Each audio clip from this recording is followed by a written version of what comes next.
In Brainerd, and over the years, there have been some real battles between the Spuds and the Warriors, and I expect that tonight will be no different. No doubt. It seems like we talk about that each week, but no, Brainerd has been a fantastic football game for us in the years past. And, when we first got here to Moorhead back in 2010, they were kind of the standard, and we put them on a pedestal and really tried to overtake that. And then, the ebbs and flows of high school football go, and, we had the upper hand up until last year for a few years, and now we've got to find our way and play some good football tonight against a really, really talented team. I don't know if the adjustment to a new coach has been a part of the refurbing of the Warriors, but when Ron Stolsky was around, he had things pretty well figured out. He was a genius of a coach. He did. He had that thing rolling, and they had that whole community really buying into Warrior football. And Jason's done a really good job since he's taken over. And he's definitely revitalized them here in this last year and a half, and gone through some challenges. And so the group that he has, I know they've went through a lot of adversity, but they've become a really good football team, and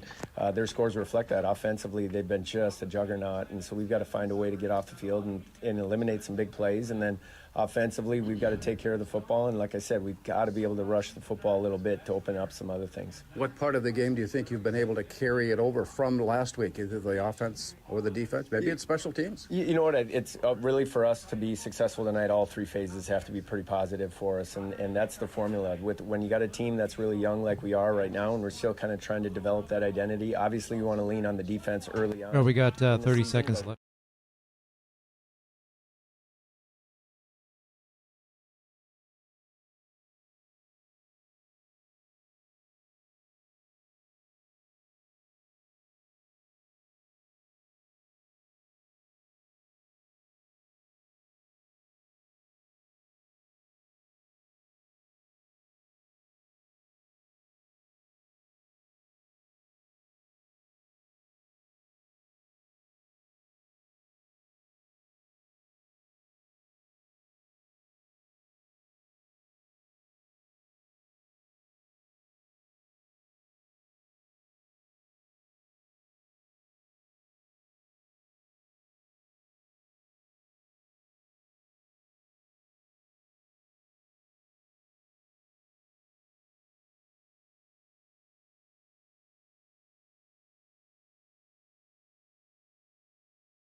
Jim Goda Stadium in Moorhead, just a special moment as the game ball was delivered, and normally you would expect it on the home court or on the home field. It would be someone connected with the Spuds. Well, he is connected with the Spuds in a very real way.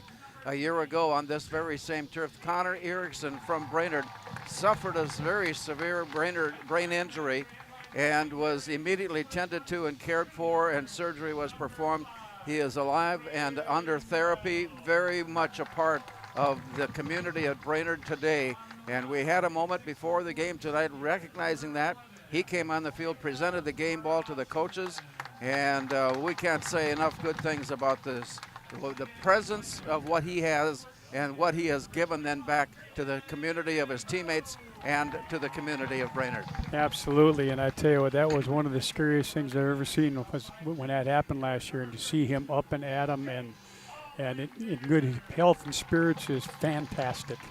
So the Spuds come in with 2 wins and a loss after a big win last week at Bemidji, and a win that was not secured until the very end. Until the very last pass got knocked down, and that was a back and forth game, and it was a lot of fun last week. It was kind of a disjointed game for a while with all the penalties in the third quarter, and so there was no flow to the game at all in the second half.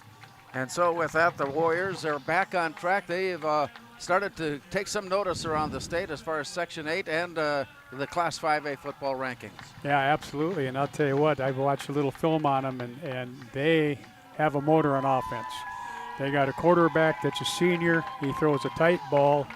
He knows when to run with the ball. When he runs with the ball, real good things happen for Brainerd and real bad things happen for the other defense. So we'll see which game comes out here tonight as we're approaching twilight tonight at Jim Goda Stadium, and we've been very fortunate to this point of the season to enjoy good weather. It's great weather. I'm still in shorts. I got a jacket with in case it rains, and it's still light, and I can see the tree at my house a half a block away. It's still standing. It's still there. But there's one off to the west a little bit, too, that's giving a challenge. It's trying, but he hadn't caught him yet. So we're getting ready as the blue and white Brainerd Warriors take on the black and orange Moorhead Spuds tonight from Jim Goda Stadium. We had a real treat at the start of tonight's activities when the two ninth grade teams battled it out, and that was just a typical Brainerd-Moorhead battle, back and forth, and somehow through the course of events, the Spuds were able to secure a win in that one, and I think we're kind of hoping for the same kind of game here in this varsity contest, but knowing full well the strength that Brainerd presents. Yep, but you know what? 24-21 victory like the ninth graders had. We take that, I think. Take that in a heartbeat. Moorhead will get the football first as they line up to receive. Owen Thielges is back inside the 10-yard line, somewhere in the vicinity of the 8. And also return Kate Almendinger, I believe, is on the far side at the 10-yard line as they await the kick from Brainerd, Sawyer Riffle. Here's the approach. Kick is way. This game is underway as it goes into the end zone, and it's brought back out to the 20-yard line. Nice kick to get things underway. Boy, nice high kick. Got it up in the wind a little bit. We got a little bit of southeast breeze, so I don't think the wind helped at all. He's just got a nice strong leg, That was a strong leg. Yep. No doubt about it. Well, we'll see what the Spuds have in mind with ninth grade quarterback Jet Feeney. We saw last week the emergence of a ninth grade running back in Tay Rich, and we'll see how that all works out. The Spuds also like the depth that they have at wide receiver with DJ Smith, Owen Thielges, Rain Battle, Jamison Dunlap, and we will see a lot of players throughout the course of the night. The Spuds make up their lineup adjustment, back to pass, and looking deep up the field. He's got his man out there, and it's high in the air. Did he make the catch? Yes, he did. High in the air, Rain Battle with an opening reception and a first down. Wow, what a way to start the game. About a 25-yard pass, and all it was a straight go route.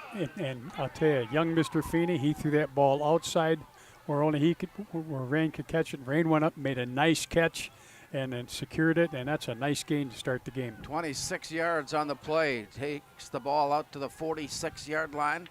Spuds on the opening drive here tonight at Jim Goda Stadium as they put receiver wide right, two receivers on the near left side. Two men in the backfield along with quarterback Jet Feeney, and the Spuds go on their smash mouth football formation, and they get to midfield and across midfield. That's a 7-yard gain on the play, and the Spuds now face second down and 3 with Tay Rich picking up those 7 yards. And nice job by the offensive line, and again, Moorhead using that little H-back, and he leads up on the linebacker. It's just, I call it a wham block. Back did a nice job of getting up inside in there and getting about 5, maybe 6 yards. The interior line with Jake Erdman and Drew Bernaking on the outside, Ashton Speaker, Othman Rajab, and in the very middle, Evan Benedict. As we take a look, the Spuds having second down and a long 3 yards needed. The line to gain the 44-yard line. Waiting on the snap, there it is. Jet Feeney quickly looking to the far side, and he makes the catch, and he tried to lean out of the tackle and get upfield, I think just short of the first down. Again, it's Rain Battle on the reception, and very, very close to a first down catch. Yep, just ran a 3-step drop, 5-yard hitch. Ball was in the air when he came out of the break. He did a nice job securing the ball. Almost slid through for the first down, but the corner got a little help from the safety that time, Larry, and he wasn't able to break that thing. But again, 3rd and 1, 4-down territory. Here we go. Right at the 45-yard line. Need the 44 to keep the drive going. Wide receivers left and right for Jet Feeney. As he waits, a little adjustment along the line, and there was too much adjustment along the wide line with false start. Too many players in motion along the way, and that will cost the Spuds 5 yards. Yeah, that's too bad. They had a guy in motion, and actually the guard that was pulling was one that pulled out a little too soon. I think he was looking forward to doing that trap block. And so that 5-yard penalty puts the ball on the opposite side of the midfield stripe. And Moorhead will face a third down play now and 8 yards needed. Make that a 6 yard needed for the Spuds first down. Line to gain the 44. Rain battle wide out far side, 3 receivers on the near side of the field.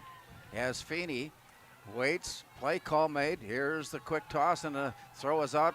And the catch made by DJ Smith. He is struggling his full way forward. He may have gotten it. Let's see where the officials spot him. He was pushed back and away from the first down play, but his forward motion is spotted. Good enough for the first down. Wow. Strong performance. Absolutely. Nice job by DJ Smith. They ran the bubble screen, Larry, to the left, and they got good blocking out of Rufus Kermey and Jamison Dunlop. And then he's just so physical. They come up and they tried to tackle him high. He shrugged off 2 guys and did a great job at getting that first down. Right at the 43-yard line. And this opening drive for Moorhead continues. And DJ Smith goes wide, far right side. In the slot. And now the tight end, Jacob Roslin, moves off to the far side before the Spuds. All kinds of people in movement. Here's the play back and looking off to the far side, and it is just overthrown. First incomplete pass thrown tonight.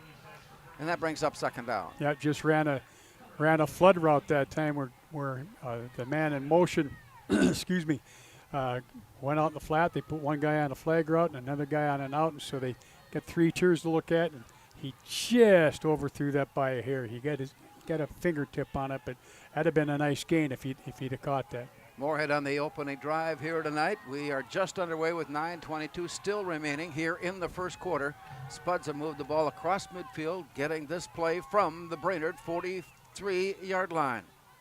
There's the snap back, and looking upfield, his man is open. The catch is made, but not enough for the first down. And once again, it's Rain Battle, who is in the right spot at the right time to make the catch, his 3rd of the night.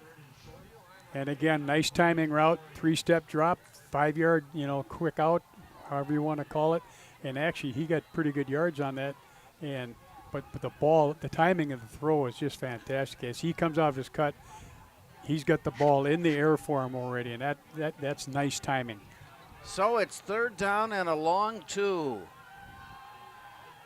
And by any stretch of the imagination, the Spuds are in 4-down territory if they need it. Receivers 2 to the far right side. Here's the handoff, and the nice hole opens up. Oh, 1 step away from breaking, and a scramble for the loose ball. Heads out to the sideline. Let's see what the officials say. I'm guessing it'll be a decision on whether or not the knee was down or whether the ball was stripped loose. And Cade got it back, too.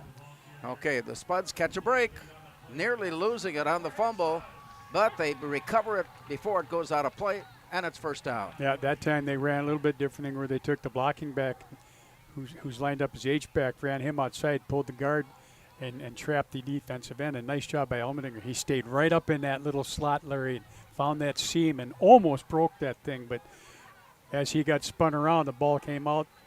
Brainerd tried to jump on it, and somehow it went back into Elmendinger or Cade's arms. Kevin Feeney with an extended conversation with Rain Battle before the play clock is underway. Starting now with 9:07 on the game clock. Moorhead on the initial drive of this ball game here tonight from Moorhead. As the Warriors wait defensively, they've been very stingy to this point of the season. Spuds lining it up with DJ Smith wide out far right side. Here's the snap back, and Feeney looks, and it's batted up and nearly intercepted. It was right downtown for Mitchell Wind, and he nearly had himself an interception, but it was knocked away from him. To the turf it goes, and it's 3rd down. Yeah, nice job by their Mitchell Wind coming through, getting his hands up and knocking that ball down. And he was trying to run it. They were running a curl route on the outside, and he got right in that throwing lane. And with his height, at 6'6", he's kind of hard to throw over when he puts his arms in the air. Well, that was a first down play, so it brings up 2nd down for the Spuds. Line to gain the Brainerd 17-yard line. DJ Smith wide out far side. Receivers alongside him. Here's the quick snap back. A look left and a pass right. Oh my, he looked off the defender, and wouldn't you know it, the Spuds were right there, and Owen Thiel just gets his first reception of the night. Nice job. He kind of a little deception there.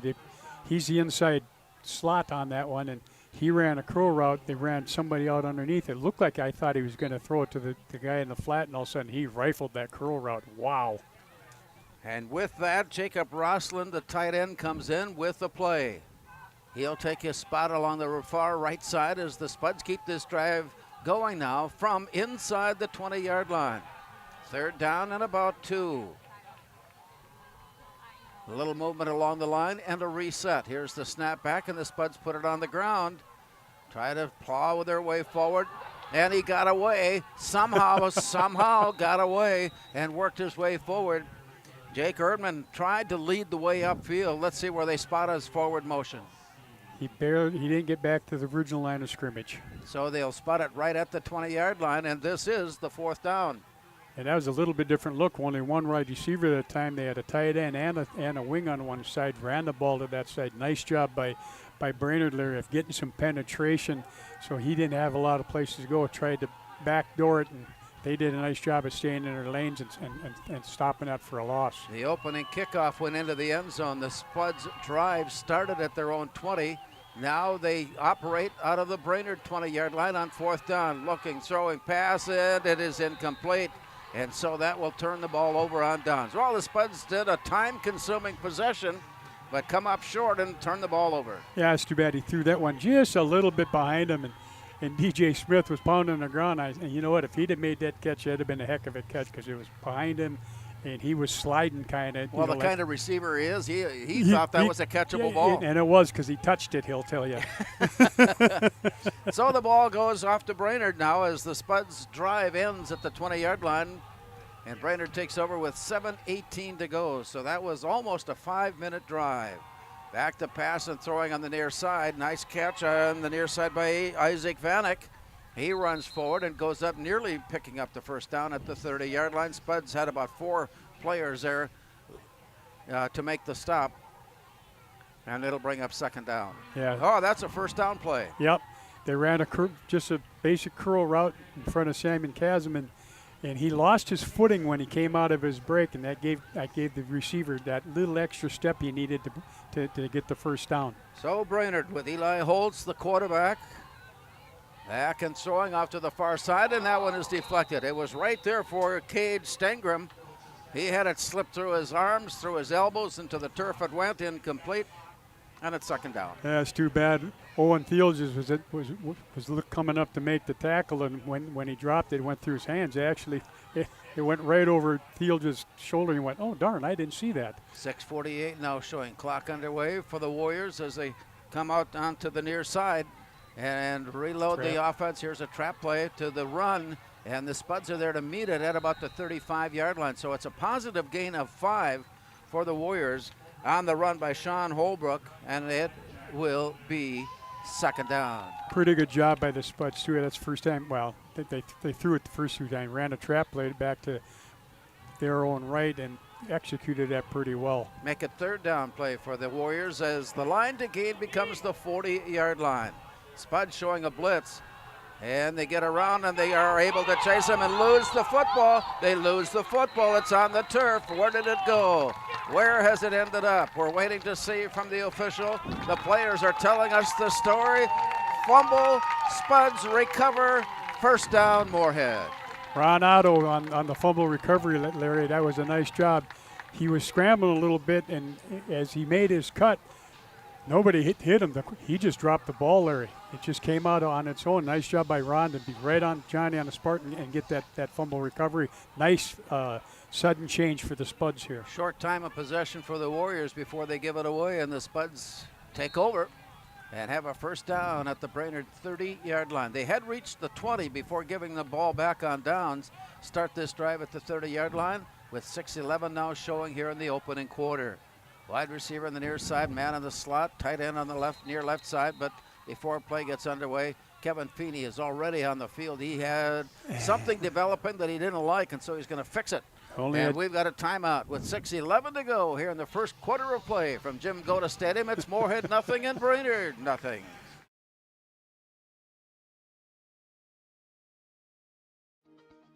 To show up to work every day, it's not a job. It's not just a paycheck. It ultimately is a way of life. And to add that extra smile in someone's day is what gets me to work every day. And in return, to just receive those smiles and those thank yous or those squeezes of your hand is so meaningful. And it really brings me back every day.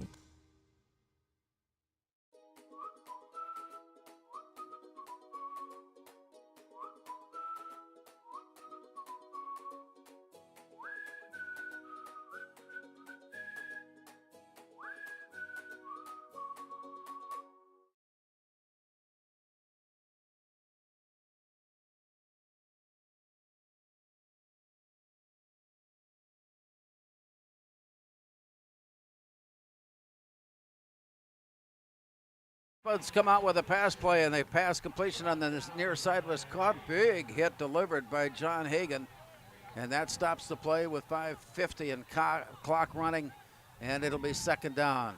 Yep, just ran. Kermie came in motion, then just ran a little flat route, and the ball was thrown right when it was supposed to have been. Nice read by their player, and how he hung on that ball there. He caught that and got banged. DJ Smith wide out, far right side. Flanker on the near left. Here's the look. Feeney rushed out of the pocket, and he will run it himself. He escapes for a moment, then is rushed out of bounds and lost the football out of bounds. They're going to call the play dead, and the Spuds very close at the sideline, catching another break. Yep, and that time they got really good pressure on him, and he had no choice but to just take off with the ball and get to the sideline, and luckily the sideline was his friend there, and he got hit pretty darn good. Brainerd really likes to come after you, and they're pretty darn good, and they lay their ears back and get after it. 3 men up front for the Warriors as they wait for the Spuds to come out. Some of those kids look like college players. Yes, they do. Don't they? Here come the Spuds. Snap is high. Quick toss out under the screen. A look and the run. DJ Smith works his way down near the 15-yard line. That should be enough for the first down. Yeah, just ran that bubble screen again to him on that side. And nice job by Owen Thielges, Larry. He took the most dangerous two people that were in front of him and spun him for extra yardage. That's a nice job by Owen Thielges on the perimeter. So a wide receiver isn't only someone to catch the football. They're there to make sure that everybody has a chance. Yep, and they better block or they ain't going to play very long. For the Spuds, Drayden Prosby has checked in at that front line. Here's the snap back and a quick toss on the near side for DJ Smith. He's got some good speed. He's at the 10. He's at the 5. He is down and in for the touchdown. 16-yard pass play. DJ Smith for the score. And get to say the same thing on the left side. Ran that double screen again, and Owen Thielges took on that safety, and that's all that DJ needed. He broke the tackle of the corner. Owen took care of the safety, and Coach Feeney is all over Thielges going, that is the way to go, man. The approach for the point after is up and good, just barely. That was on the verge of being blocked, but the point is good. And we've got a break with 4:33 remaining in the first quarter of play. The Spuds have scored. It's Moorhead 7, Brainerd nothing.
hand and then bouncing and rolling inside the 15. Here's the return, and the Spud special teams come up with an open field tackle. Oh my. Number 6. That was right there, and the Spuds come up with all kinds of help as Jamison Dunlap comes up with an open field tackle to stop the Brainerd's drive right there on the get-go. And that was a great tackle, and he just read that the whole way, and he's got such great speed. And when that guy tried to make the cut, he just wrapped him up and stopped him dead in his track. That ended up only being about a 12-yard return. 7-0 Moorhead. Brainerd football as they open this drive at their own 28-yard line. 2 receivers wide left side. Here's the handoff as they go to the run game and get to the edge and turn upfield. Some good gain on that play, and it'll be 2nd down. Yeah, good old-fashioned sweep to the left, and they got out on the perimeter real quick. And Owen Thiel, just from his safety spot, was trying to run the alley, and he didn't see that guard, and he got cleaned up pretty good. And it was a good job by the corner on that side to turn that back in. 8-yard gain on the play.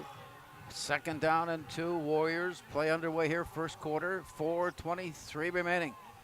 Here's the snap back, and he watches for the blocker, and he angles off to the far sideline near the first down marker post. We'll see if he got it.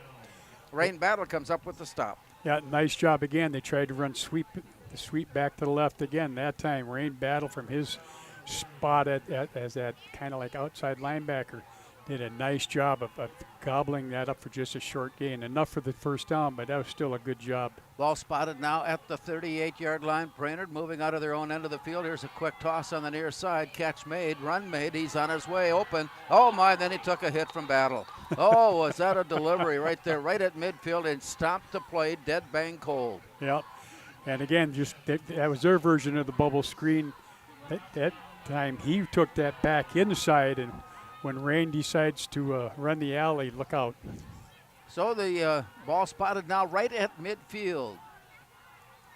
It's 1st down for the Warriors. Back to pass and looking for some room in the handoff there on the run forward.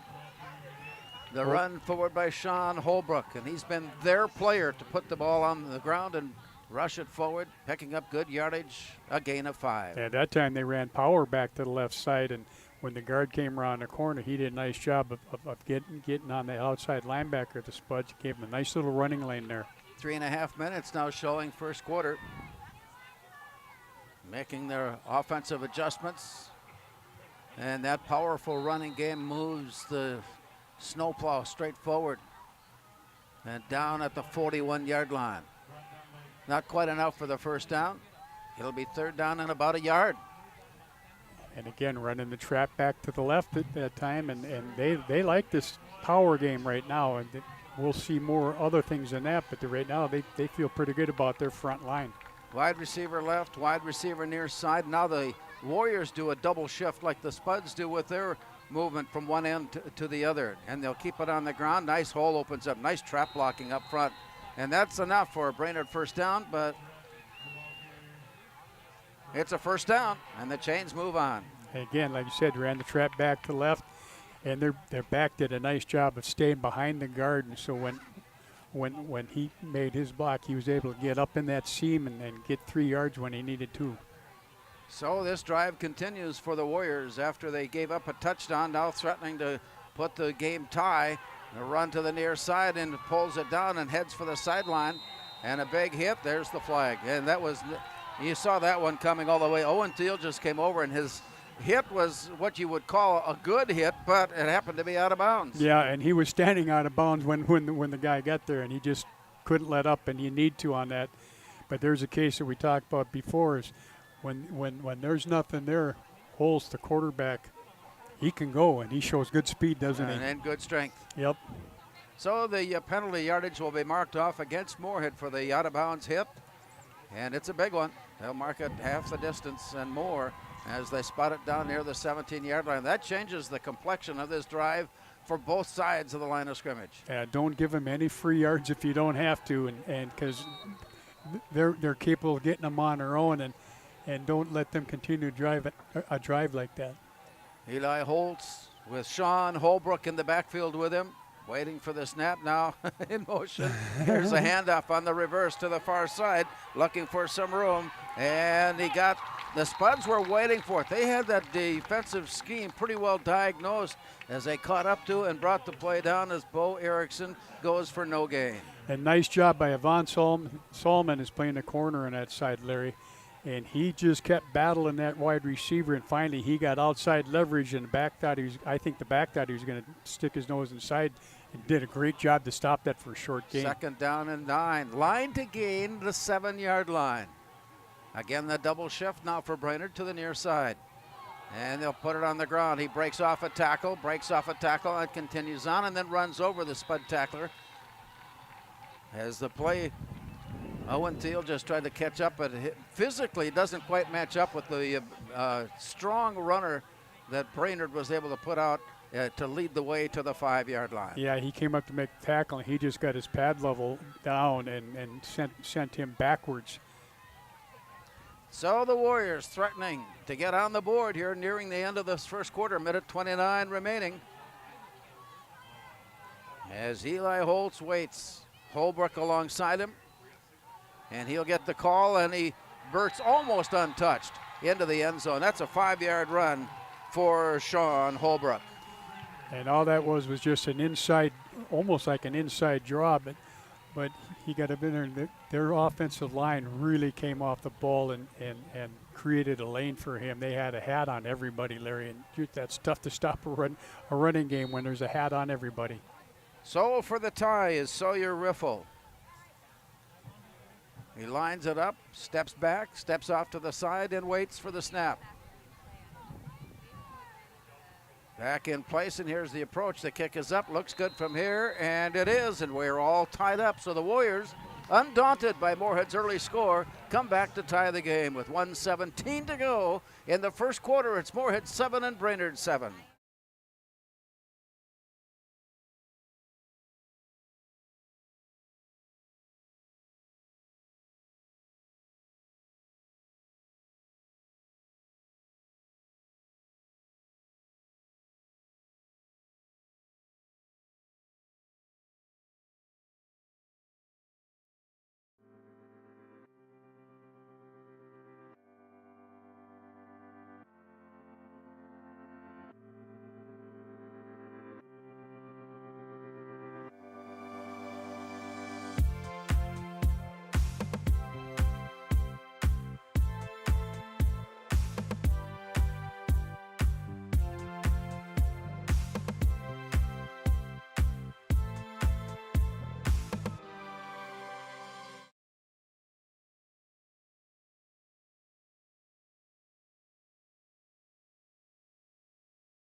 Now twice they have put the ball in the end zone, and that's automatically back out to the 20-yard line, and that's just what we see. The game is tied.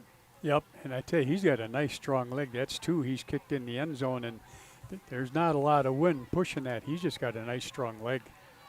So a 5-yard run by Sean Holbrook, and the extra point tacked on for Brainerd has tied the Spuds at 7 as we near the end of the opening quarter. Spuds have shown their abilities to move the ball long or short, depending on game situation. They put a 60-yard drive together only to give it up on downs at the 20-yard line on their first possession. Back to pass, Feeney, near side look. And from there, Owen Thiel just with the reception. He turned out of one tackle, ran into another one at about the 24. Yep. And he's pretty shifty that way. Again, all Owen did was just run a little 5-yard out, and again, the ball was in the air, so the timing of the throw was just perfect. And he did a little dance and probably got an extra yard or 2. So with less than a minute now showing in the opening quarter, a quick visit at the sideline. Kevin Feeney has sent the play in with tight end Jacob Rosland, and play is underway. A quick adjustment. Thiel just now takes his spot along the far side, and they line up there. Jet Feeney checking with the play. Quick look upfield, rifles the man, and it was nearly intercepted. That's twice tonight now that the Warriors have been in position to steal the ball away, only to have it slip through their hands untouched.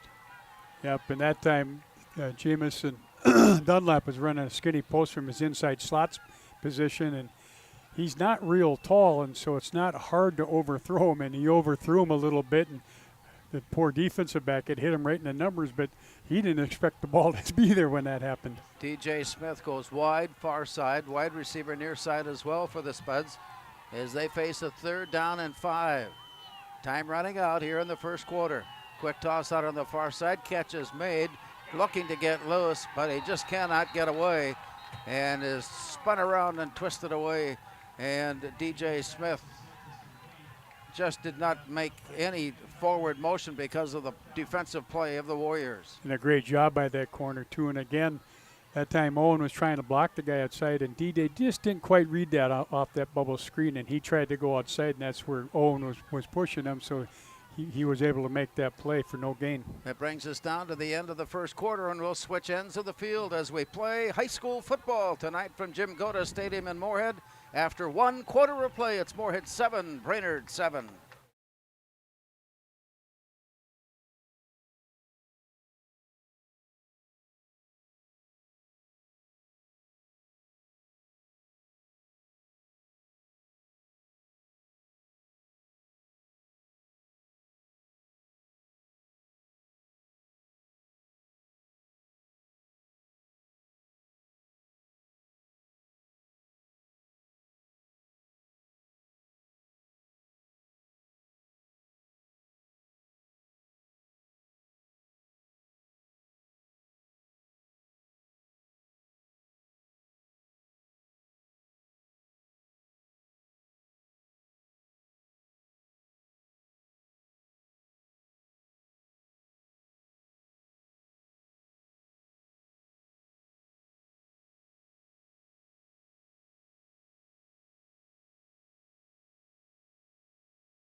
Well, the first quarter has gone into the books, and we're all tied up at 7 apiece. And as we get ready, the Spuds go into punt formation to start the second quarter of play as they were unable to advance the ball or pick up a first down. And here's the pooch kick off to the side, played on the run.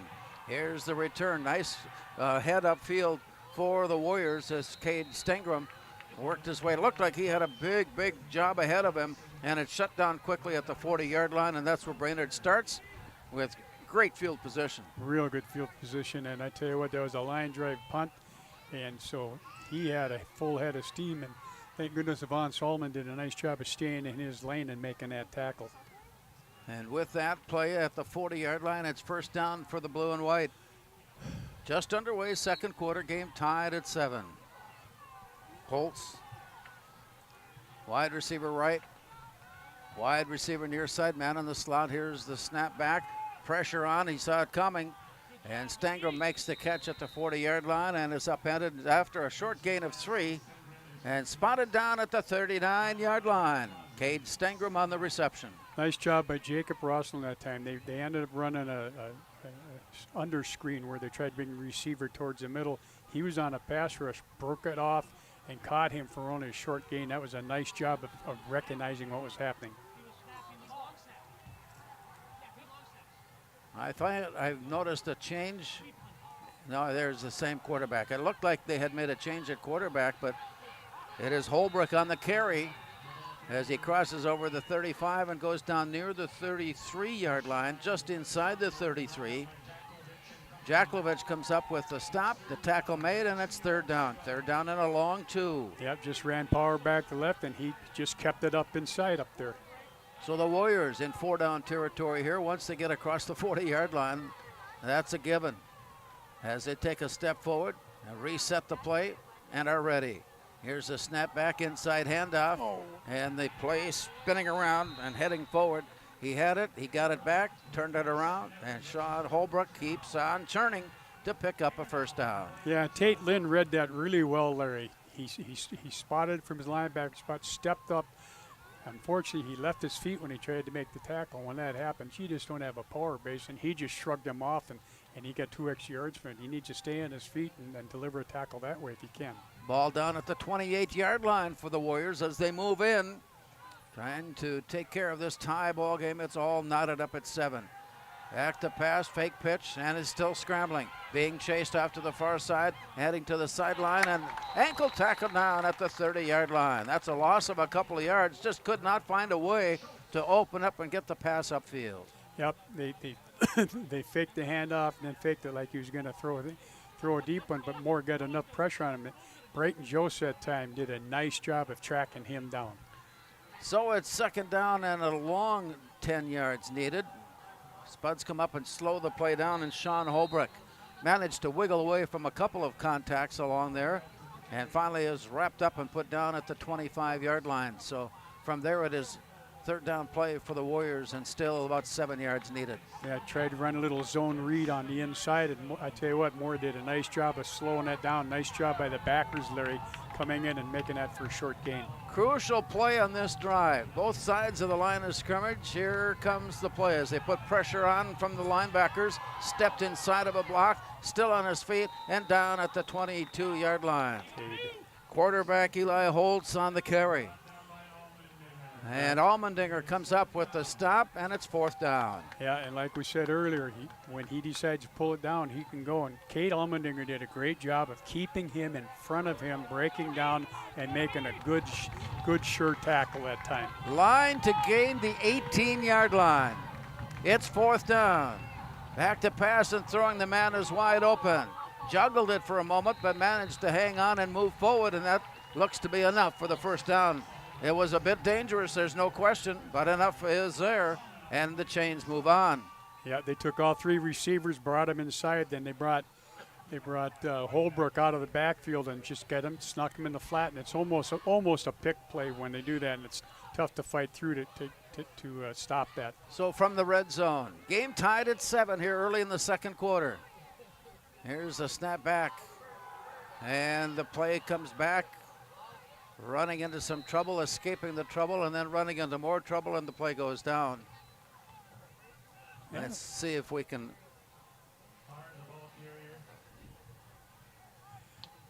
And that was kind of a neat play, Larry. It was a reverse. They handed it off. Like Dylan Haar. That was looking for the ball carrier's name, Dylan Haar, on the carry. Yep. So it's second down. There he goes. There's Holtz, the quarterback. Oh, he's nifty. Very shifty, and it's range battle. He seems to come up with game-leading statistics on both sides of the line of scrimmage every Friday night. And rain battle. And that was Holbrook that got that outside handoff. They're running that power to death out there. It's first and goal after that gain. Down the line, here's the play. And that front line pushes its way along, establishing the run game, and it's Holbrook on the carry. Rain battle again, comes up with another stop. Yep. He's going to get lots of opportunities when he's playing that outside, that spot out there, because they're running that power to death. They ran it to the right side. They're pulling that backside guard, and they're getting good push on the interior line of the Spuds. Second and goal from the 3-yard line. Moorhead scored first. Brainerd came back to tie it. Now Brainerd looking to take the lead. Long count there. Holtz on the handoff, and it's Holbrook. He slips off a tackle easily into the end zone for the score. Sean Holbrook, second of the night. This one good from 3 yards out, and the Warriors have taken the advantage. Yeah, that was just basically an inside wham play, and Dylan Haar was the ball carrier, Larry, and he snuck up inside, and they got a good push, and he only needed 2, and he got it. So for the point after. 6:57 time of that score.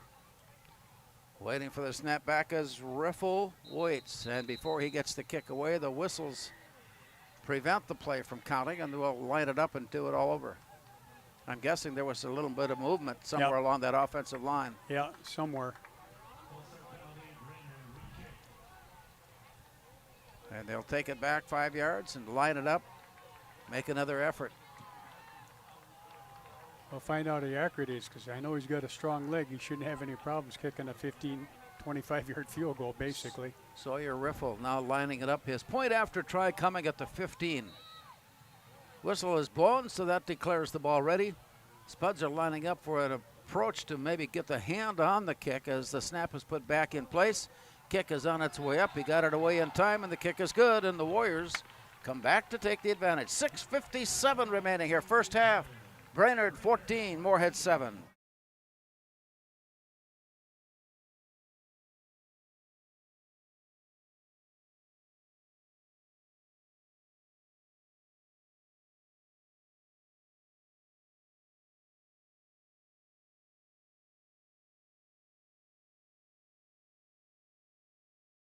Before I became a real boy, life was easy. I just sat there doing sandwich stuff. But being alive is so hard. So if you don't want to get up to get a sandwich, you shouldn't have to.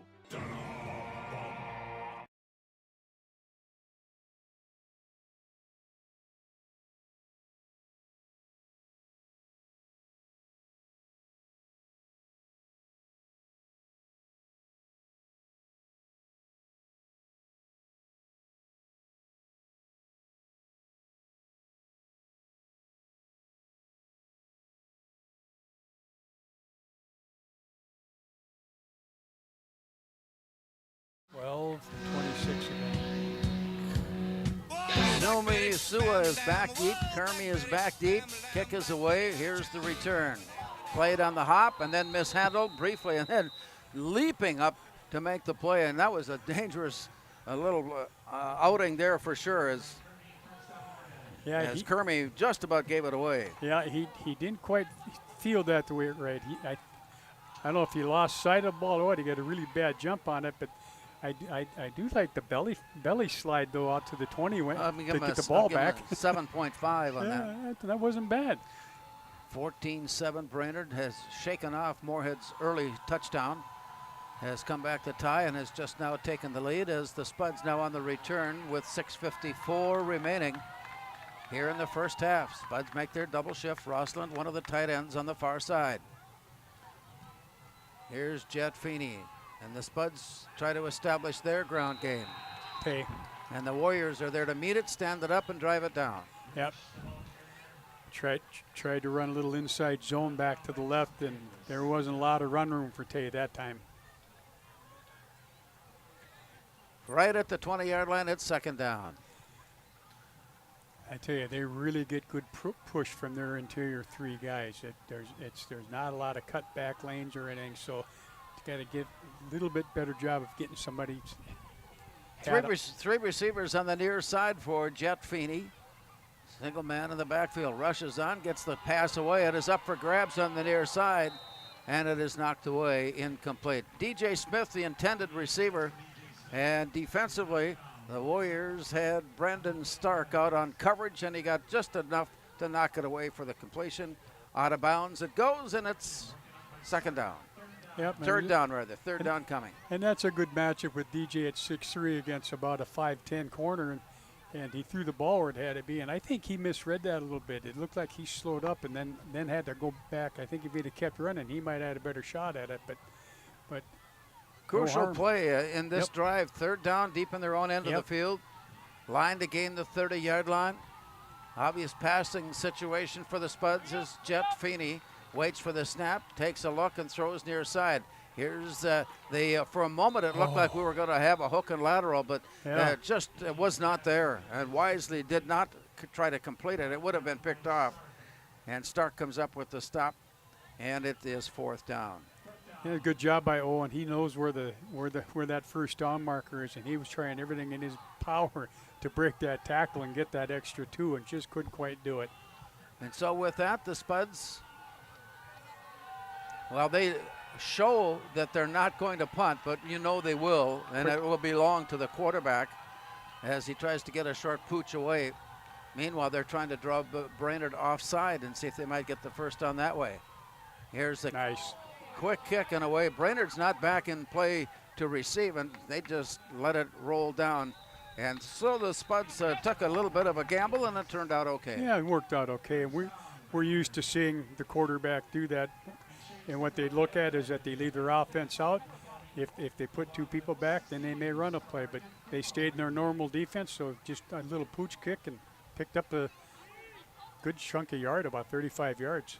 A lot of exciting things going on in Moorhead this fall season, and we'll find out more about that at halftime. Cassidy Bjorklund, representing the Moorhead Legacy Foundation, will join us, along with Moorhead Superintendent Brandon will be here as well. And so with that, we're looking forward to our halftime visit with those two people. Here's the Warriors, back to pass and with time. A lot of time to throw deep. It is up the middle of the field and overthrown. Had his man, but the defenders were there as well.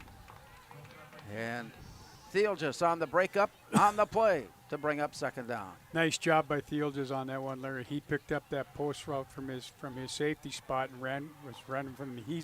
He actually had a better chance of catching the ball than the receiver. He was that far overthrown, but nice job of recognizing that there was a route coming right away and staying back. Second down and 10. Nice hole opens up. Simply low. You call that a pad level? That was nothing but positive yardage on that one. Yeah, he was going to win that battle when the defender came up. And again, they're just running power to the right, and he does a good job at spotting the hole, cutting and getting upfield. And then when he saw contact coming his way, he just got the pad level down and bulldozed for another yard.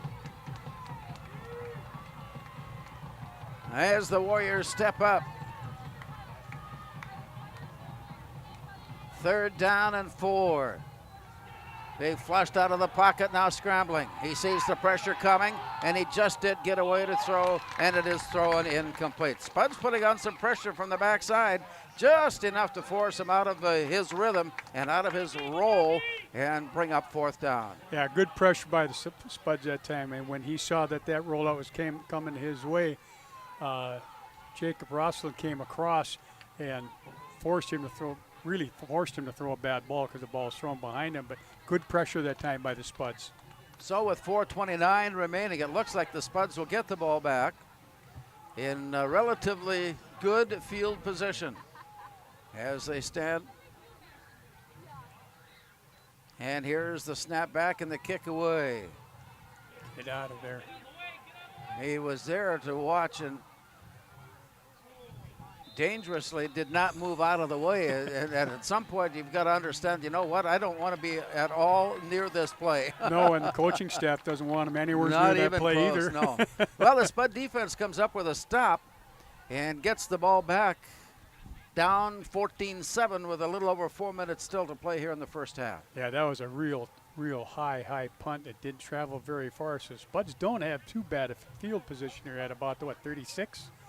So let's see if they can't get something going here. As they break huddle, and the Spuds now at their own 36-yard line. DJ Smith wide out near side, wide receiver wide left. Feeney takes a snap and looks. He's going up and over the top. He's got his man, DJ Smith, but he had it picked off just in front of the defender. Herkenoff comes up with the interception for Brainerd. And that pass was thrown a long ways, and Herkenoff had plenty of time to get back in position, stepped in front of the intended receiver, and picked it off. Turnover, Moorhead, first down, Brainerd. That's too bad. He just didn't quite have enough arm on that one. DJ had a step on him, if he can get that ball up and over, but I think it just his arm just wasn't strong enough on that throw. So the play comes back, and now it's Brainerd that has a chance here before the end of the half with 4:12 remaining, leading 14-7. Man in motion to the far side. Play comes back and on the run against the slant. And some room there, but not a lot. And but still it's Allmendinger that comes up with the tackle. Jake Merseth. Yeah, ran a little hand-back track that time where it's actually the slot back on that side came back in. Quarterback reverse pivot out and ran back a hand-back track, and pretty good job by the Spuds bottling that up. Leaving the play at a 1-yard gain, and it's second down and 9. And in motion far side, here's a quick toss to the screen. He's got some room. He heads to the sideline and is able to stop. Close. Well, he goes down on the field of play, so the clock continues to run. Rain Battle again coming up with a defensive number. Yep, nice as he job. made the stop. Yep, nice job by Rain again. That time was a little bit different way of running the bubble screen where they throw it to the back that was coming out that way. he was in motion and threw it out to him, and so they got a pretty good head of steam. Nice job by Rain coming up and making that stop. Rain Battle just is absolutely everywhere at all times. He is. 3rd down and 2. Snap is back in the look. Tiptoeing his way across. That right side of the offensive line opened up a hole just enough to give Brainerd a first down, and the drive continues with 3:25. We're seeing now firsthand what everybody has been talking about as far as Brainerd's game is concerned. Yeah, they've got a lot of different tools, and it's kind of neat. They ran a trap play that time and actually trapped the outside guy to get that first down. Holtz takes the snap, hands it off. Holbrook, he slams his way forward, needing 10, got 10. And the drive continues as they go across midfield now to the 49-yard line. Spuds are looking for a way to put a stop on the Warriors here before the end of the half. And Brainerd takes a timeout to stop play, and we'll be back with 3:04 to go in the first half of play. It's Brainerd 14 and Moorhead 7.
Welcome back, and the Spuds' Colton Jaklovich was assisted off, and he took a jolt here a couple of games ago too. I think it was at the Rogers game where he was shaken up, did not return, did play against Bemidji, now is shaken up here as the Warriors stand tall in the pocket and the ball is underthrown.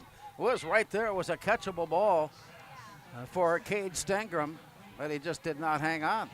Yeah, he again just run that quick out, and he just kind of threw it just a little too far for him. He got one hand on it, and that was about it, and brings up a nice 3rd down play here for the Spuds. 2:28 remaining. Another crucial 3rd down play as far as the Spuds defense is concerned. They've seen a lot of playing minutes here since the opening score drive by Moorhead. With the pressure on, the throw is away, a catch is made, the run continues it on.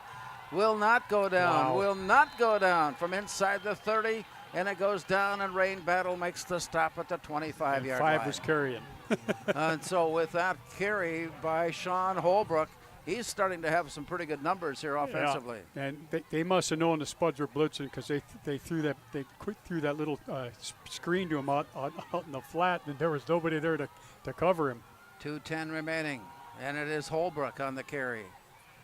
He took a little hip check and was upended and got spun around and goes down near the 22-yard line. Let's spot him at the 21-yard line, where the play will continue there after a 4-yard gain. I'll tell you what, Larry, the Brainerd's guards have to be in really good shape, because they're pulling just about every play. They're either pulling the right guard left or the left guard right, and they're getting a workout. 1:43 remaining. Time becoming of essence as to what will be talked about in the locker room. Brainerd with a 14-7 lead, threatening for more before the break, and we'll talk about it at sideline with the timeout taken. We got 1:29 remaining tonight from Jim Goda Stadium. As we near halftime, it is Brainerd 14 and Moorhead 7.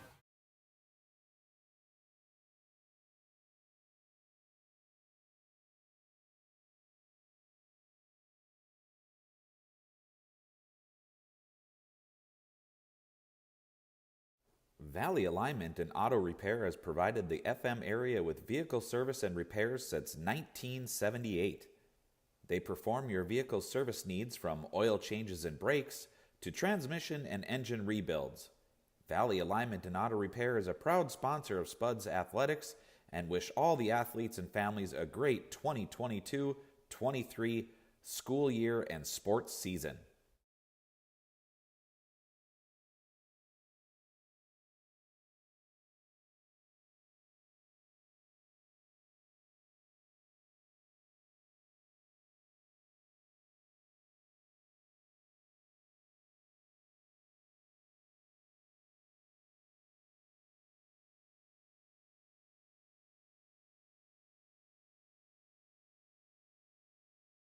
Halftime as the Warriors back on the field, looking at a 2nd down and 6 situation line to gain the Spuds 15-yard line. Wow. Here's Holbrook. He dodges off one and then got away, and he got twisted around and spun down just inside the 20 at the 19-yard line. And that'll bring up 3rd down. And Brainerd's taking a timeout. And Brainerd is going to take another timeout, I believe so. They are setting the stage for a rush here at the end of the half, and we'll return to Jim Goda Stadium with 1:14 remaining in the first half of play. It's the Warriors 14, Moorhead 7. Don't work out where you won't work out. Blueprint Personal Training. At Blueprint, you'll work directly with an experienced personal trainer and nutrition coach in our brand new private gym. Tell us about your fitness goals, and we'll provide the personalized workouts and motivation to get the results you want to see. Training, nutrition, accountability. Blueprint Personal Training. BlueprintFargo.com. Join us at the half when we visit with Moorhead Superintendent Brendan Lunick, as well as Cassidy Bjorklund, who will represent Moorhead Legacy Foundation.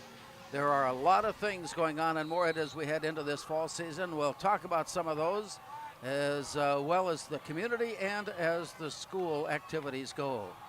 Nice hole opens up, and then the Spuds crash in to make an ankle tackle on the play. Almendinger comes up with a tackle there, and with that play, 109 now showing. And the Warriors are threatening as they're taking their time. They play with a lot of confidence. They really do, and I'm just running an inside draw that time, and they're still running the ball with hardly any time left. That was enough to move the chain, so it's 1st down from there. They can get a 1st down still. Here's a quick toss on the near side, and he gets away, and then he struggles his way inside the 5, down at the 4-yard line. Reception by Jake Merseth, and the catch made to give the Warriors another 1st down. Yep, and they ran their version of the bubble screen, and he did a nice job of bringing that back inside and getting real positive yards. Actually, it's a 2nd down play coming. His knee went down at the 3. Holtz puts his players in motion, and they reset along the strong right side. And the play goes into the play was intended for Sean Holbrook, and he was angling his way in, and the Spuds all of a sudden got there and made the stop. Tate Lindy said that he's seen enough of that play, and he just knifed in from that spot, and actually they lost a yard on that play. That was a nice job by Tate Lindy. He read that right away and did a nice job of getting in there. Brainerd has taken another timeout. We'll stay here and talk about what might be transpiring. 24 seconds still to play in the first half. Moorhead scored first. Then on the return, Brainerd was able to take advantage of good field position, tied the game, and then on a second possession, we're able to take the lead, and that's where we stand here, nearing the first half. Yep, nearing the end of the first half, and I tell you what, the confidence that they're showing that they're running the ball. I think they used their last time out now, but they're running the ball with little time left. But they get up to the line, they're not wasting a whole lot of time doing it, and they call the timeout here because this is a real important play for them. And they haven't thrown the ball other than that bubble screen. So with 24 seconds to play and a 3rd down situation, that's the scene for this Brainerd attack. Rolling right, stepping back and looking up and over the top, and it is there, and it is caught in the end zone for the touchdown. Boy, the quarterback Holtz was ready to go down and was headed down with the tackle, and then got the pass away. A nice lobbing rainbow type pass to the end zone. Yeah, they called it. It So should an have offensive pass interference? offensive pass interference. Basically, it should have been an illegal screen because the guy rubbed himself off on the safety. Corner tried to pick it up and couldn't do it. So those little things determine in a big way how the game will end up. Yep. And that play took 5 seconds. It takes for now, it takes the touchdown away. And the penalty puts the ball back outside at the 20-yard line. Yeah, it's a big 15-yard penalty. That's a 15-yard. Yep. Yep, and it was a pick play, and it happened right in front of the official. And I was going to say something, but I kept my mouth shut.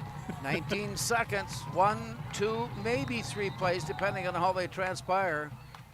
And before we get the play underway, one of the I think the Brainerd captain has decided it's time for a little visit. And Moorhead takes a timeout. They're reloading and revamping their defensive scheme here. Yeah, well, they got to do something. There's 19 seconds left. Now the ball's out to the 20. They got to make sure that they keep everything in front of them. And head towards the side. Brainerd will be trying to get to the sideline, I suspect. If they see that the field is unoccupied in those areas, they'll want to get to the sideline and give themselves another opportunity. Absolutely.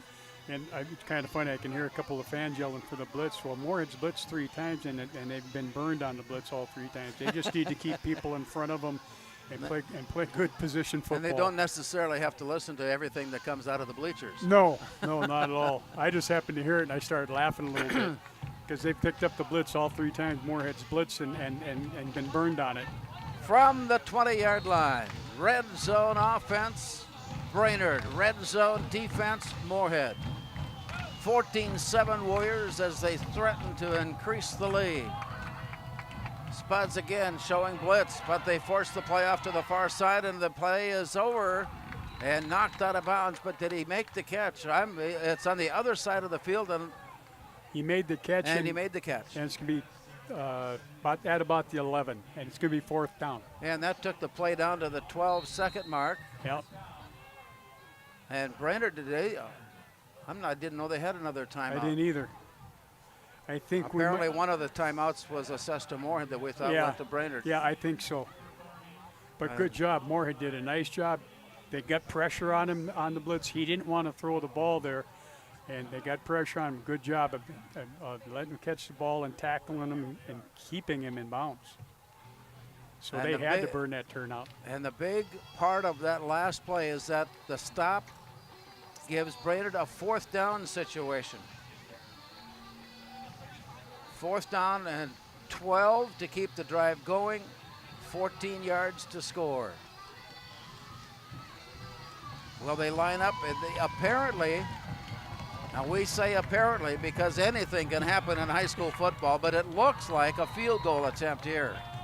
Well, ball spotted at the 20, so this is a 30-yard attempt for Sawyer Riffle. Steps back, steps off to the side, waits for the snap. It's put there in place, and here's the approach. The kick is up. Nailed it. And it is no good. It is sailed off to the right side. The Moorhead player on the field says, nope, no good here. The officials agreed, and the drive stalls with 9 seconds to go. That's a nice stop, I suppose. Big penalty really hurt them to put them that far back. And now the Spuds with 9 seconds, hey, who knows what's going to happen. Yeah, and they know that if they are going to be aggressive to get the ball upfield, they'll have to aim for the sideline. Yep. And will involve something deep from Jet Feeney. And we'll see what they have in mind. A draw play comes to mind as they might try to work something out there if they've got a timeout to use in case it doesn't go. The Spuds will line up. Or just getting the victory. Oh, I think they're going to take a knee on this one as the play goes. Jet Feeney takes the snap, drops to his knee. We got it yet to be determined as the teams head off tonight from Jim Goda Stadium in Moorhead. At half, it is Brainerd 14 and Moorhead 7. Glacier Snow Management is a proud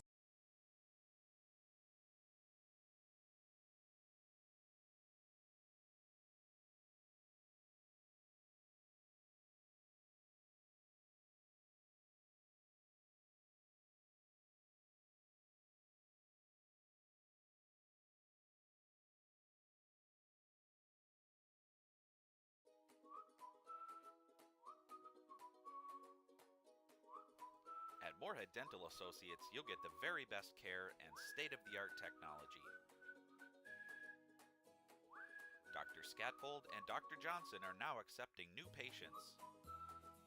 Call or stop in to Moorhead Dental Associates.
Welcome back to Jim Goda Stadium. We've got high school football on the air tonight on 970 WDAY. Teams are in the locker room at the halftime. 14-7. Brainerd has the advantage.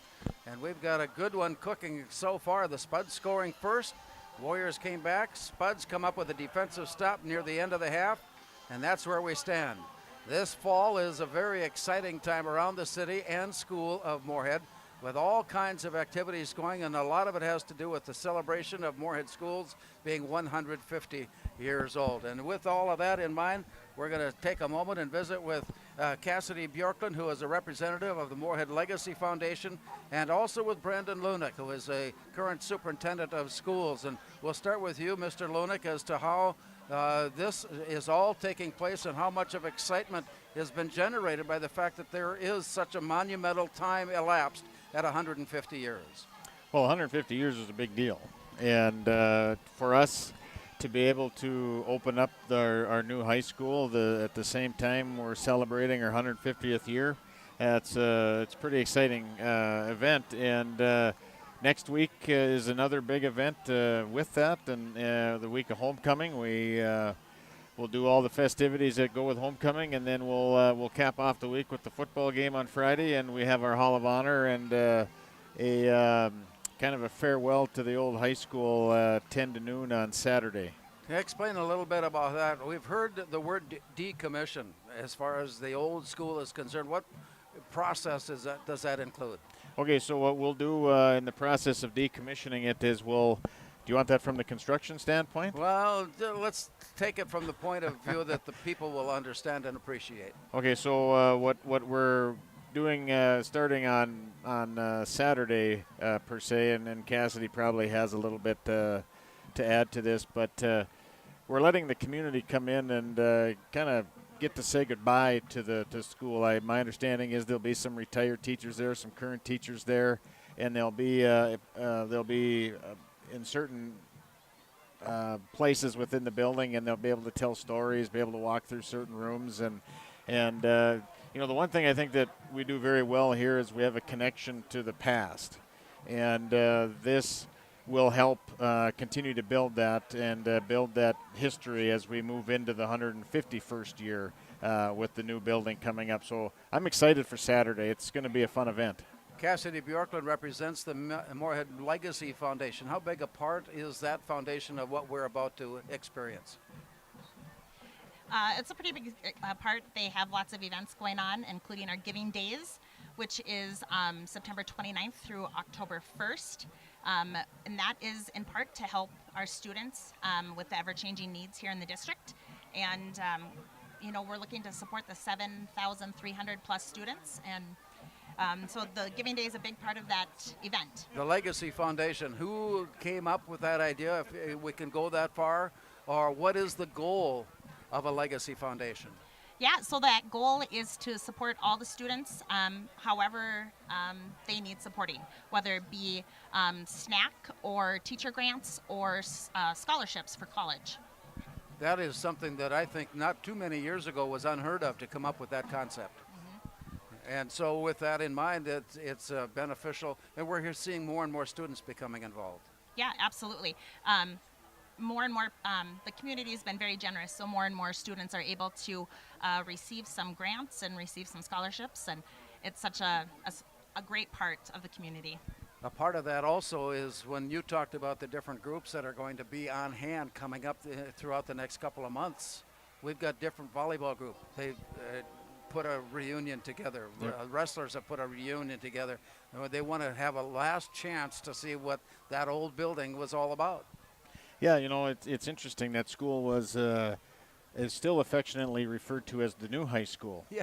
So I don't know if this one that we're opening here in January is the newer high school, but everybody that we've talked to or that we've run into just has a real affection for that building, and for them to be able to come back now and as a former team, as a former student, a former teacher, a former coach, a former community member, a graduate.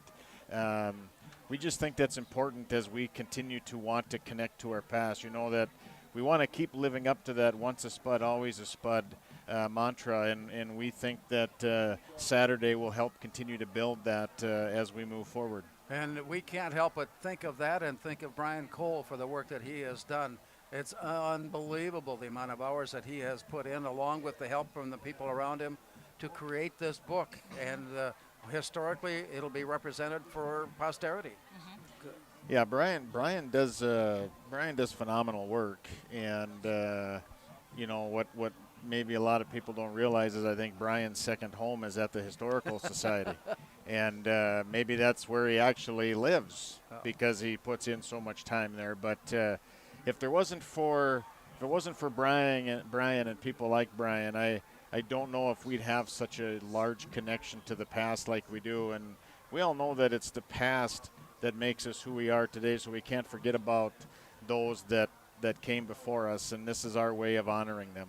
The Legacy Foundation, those words by themselves indicate something pretty important. Yeah, they sure do. We're leaving a legacy. Every one of us is absolutely leaving a legacy for the future, and the people that have come before us have left a legacy for us to enjoy. Okay, let me put it to you this way. What is your legacy? And yours, I think that's Brandon? A trick question. Well, Larry, I think my book is still being written, and I think it depends on who's writing that book, right? We'll see how that all transpires. Well, we're looking forward to a great fall coming up. We've got lots of community activities, then the school activities, and apparently this decommissioning that will take place at the end of December with the little basketball tournament that will transfer over to the new gym that'll be ready by then. I expect a full house. I think I think that's going to be one of the most, in my 25 years of education, that'll be one of the biggest memories is getting to open up a brand new facility and kicking it off with the transition from the first games of that holiday tournament to basically the second round of that holiday tournament, moving into that new gym. I expect to be pretty successful. 3,500 people. Wouldn't that be a fun evening? Looking forward to that. That's for sure. We'll do you got to do the best you can with what you get, and I'm thinking that's going to be something pretty special. Cassidy, thank you for joining us as well. Yeah, thank you for having me. We're looking forward to the continuing work of the Moorhead Legacy Foundation and from the Moorhead School District themselves and Superintendent Brandon Lunick. Thank you very much for taking time out to be with us. We'll be back with more from Jim Goda Stadium. We're at the halftime of high school football. As we return, it is Brainerd 14 and Moorhead 7.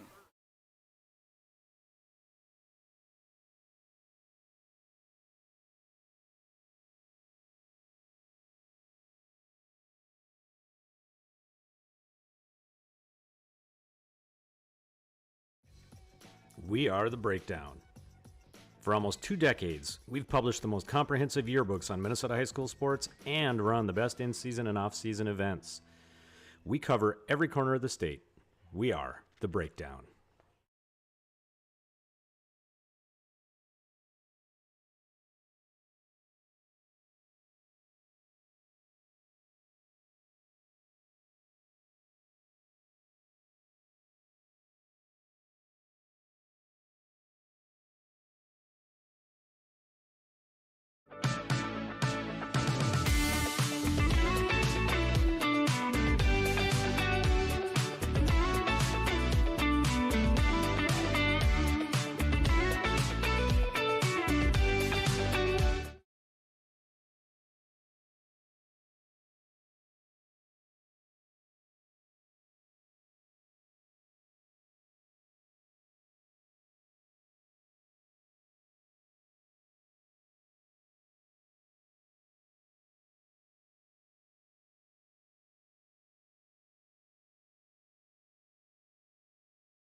asked the team how we should celebrate the $2 million given to Casasa members last year.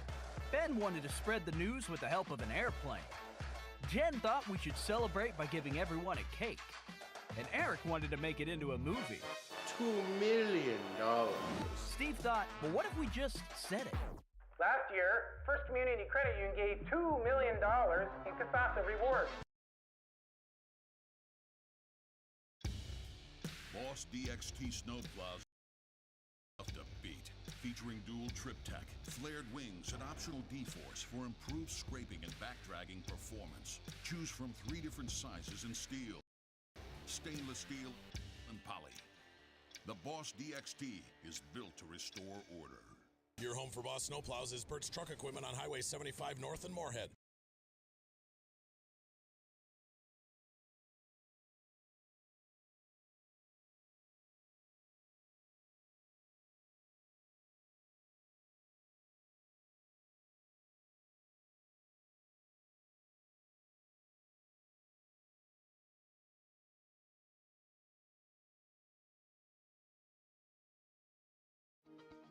To show up to work every day, it's not a job. It's not just a paycheck.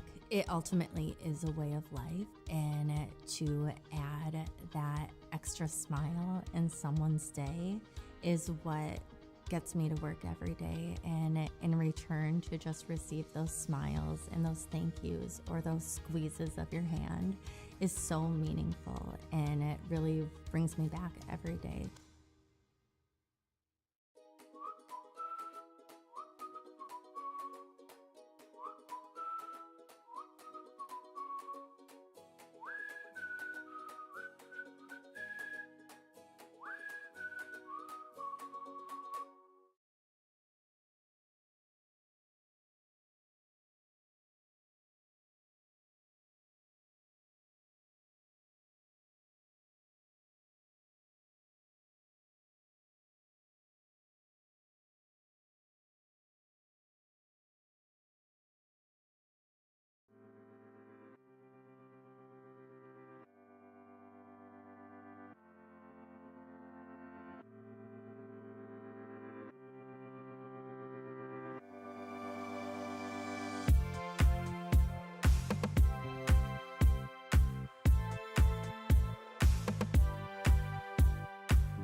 Before I became a real boy, life was easy.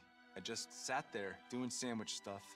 But being alive is so hard. So if you don't want to get up to get a sandwich, you shouldn't have to.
Welcome back to Jim Goda Stadium. We're getting ready. The Warriors have made their way onto the field, still looking for the Spuds to make their appearance for start of the second half. And as we take a look,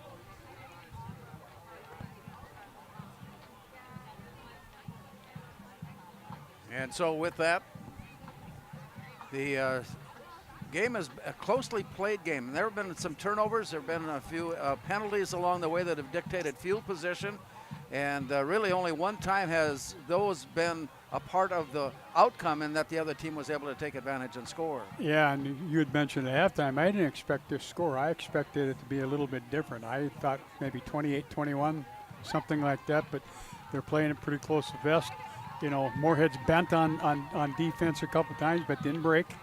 Penalties have hurt Brainerd on one drive for sure, which helped the Spuds at the end of the first half. And a couple of times also passes that were intercepted weren't. Yeah. They got dropped along the way Yeah. and slipped through the receiver's hands or through the interceptor's hands. Yep. Yeah, there's been a couple where the interceptors didn't know the ball was going to be there because all of a sudden went, whoa, because it was overthrown.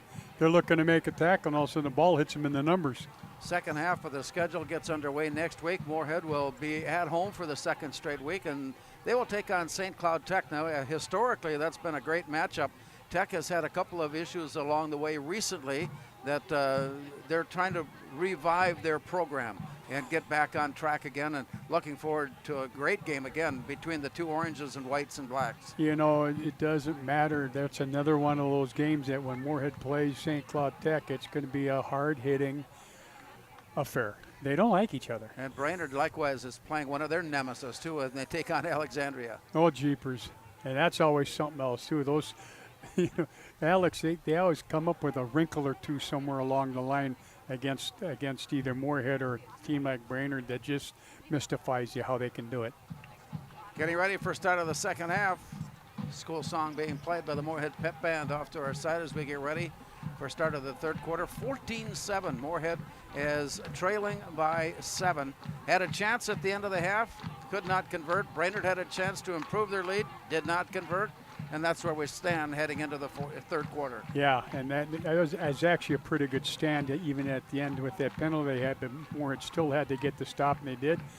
And then they missed that field goal too that could have really helped them and juiced them up a little bit. Yeah, for sure, and that very well could be one of the deciding factors. Yep, see what happens. If the second half is played as close to the vest as this first half was, that field goal will loom as a part of the reason. Could very well happen. So the Spuds got the opening kickoff to start.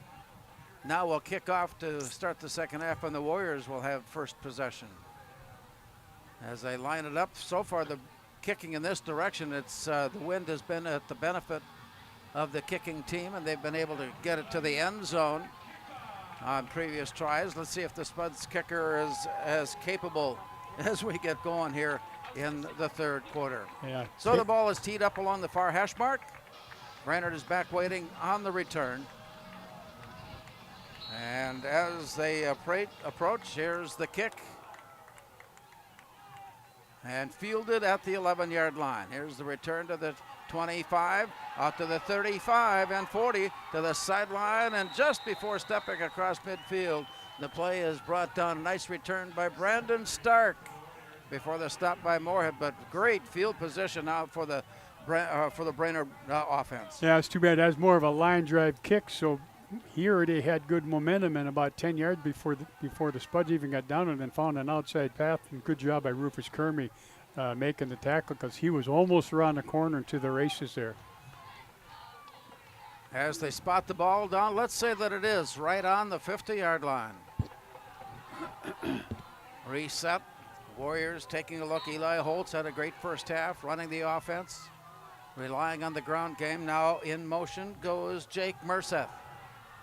And he gets the call to the far side, turned upfield right before stepping out of bounds, maybe picked up enough yardage for the first down.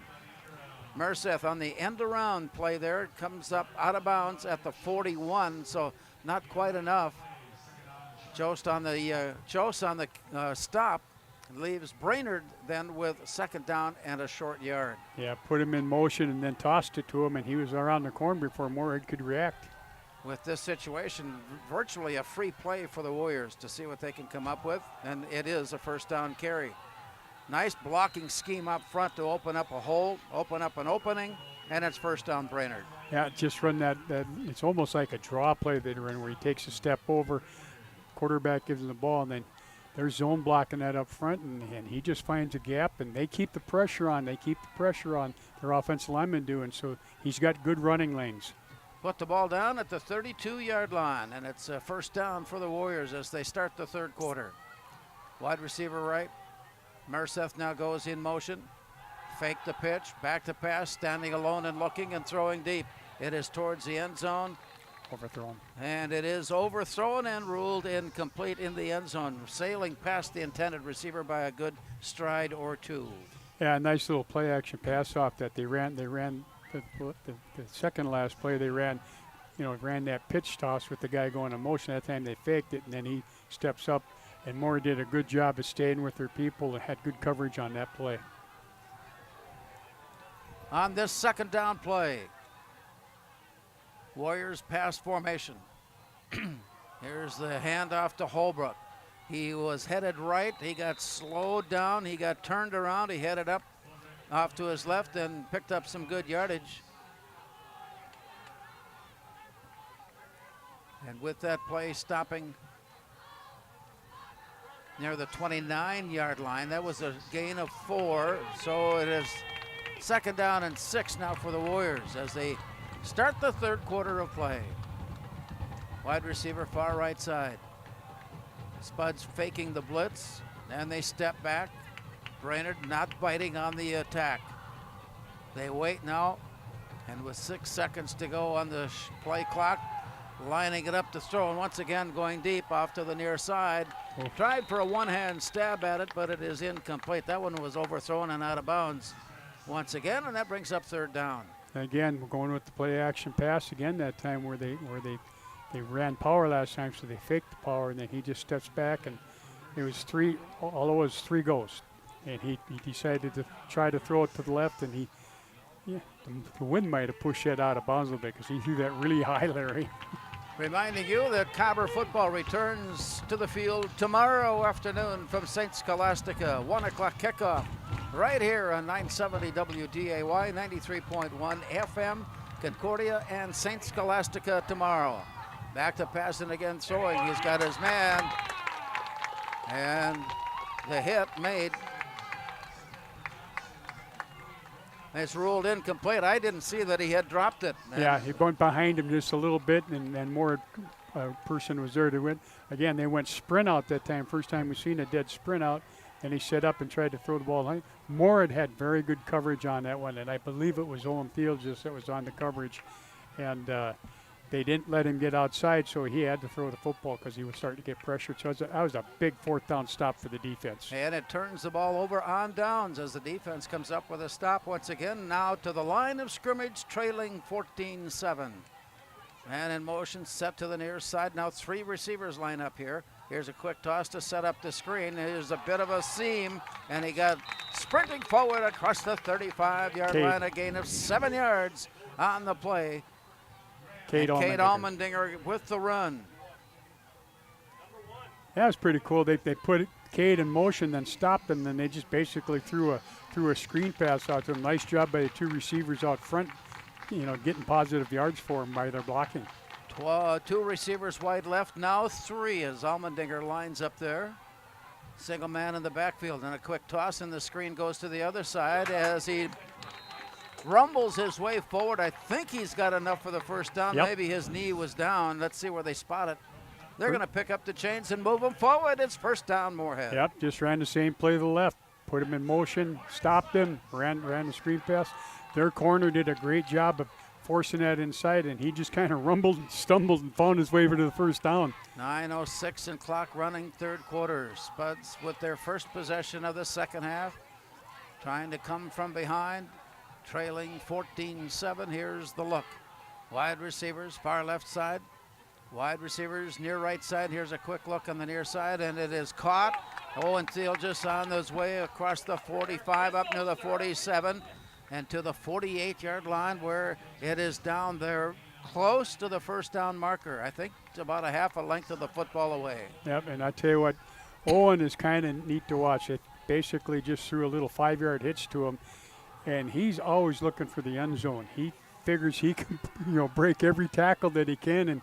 And actually, they had a pile on, and he moved the pile another 2 yards. That's just That's hard running. Out of the huddle, 2nd down and a yard. Moorhead approaching midfield. Trailing 14-7 here in the 3rd quarter. Here's Jet Feeney. The snap is back and a double head fake up and over the top. He's got his man and just overthrew it. DJ Smith, and you may be able to hear the moaning from the crowd as they thought that one was catchable.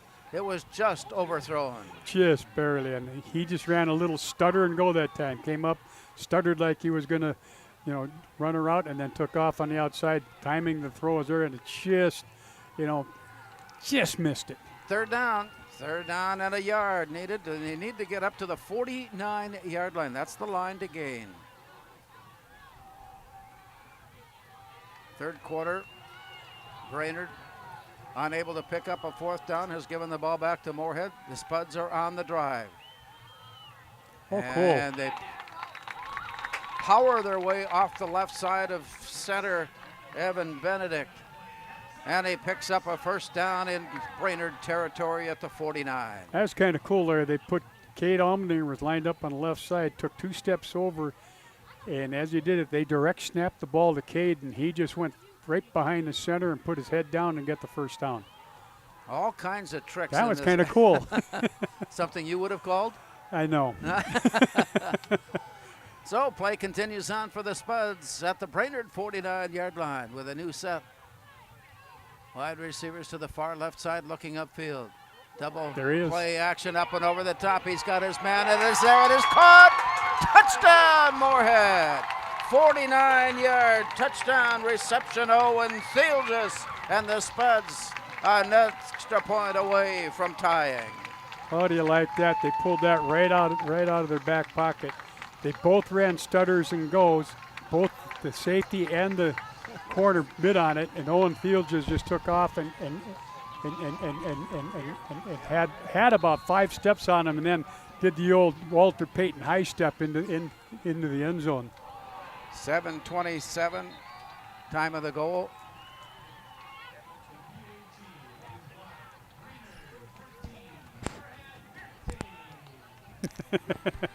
You looking up on it? Timeout after the point after misfired, and it's still Brainerd with the lead. With 7:27 to go, it's the Warriors 14, Moorhead 13.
Well, the Spuds misconnect on their point after try and still trail now by 1. And on the ensuing kickoff, the Warriors had a good line upfield, but it broke down in a hurry as the Spuds catch the play from behind to make the stop, and it's 1st down Warriors, and they will take over in the vicinity of their 20-yard line. I tell you, that was a nice high kick that time to about the 5-yard line, which gave Moorhead was able to get down the field, and then Samuel Casson showed great speed in catching him from the side, and he thought, Brainerd guy thought he was going to get something there, and he just came out of nowhere.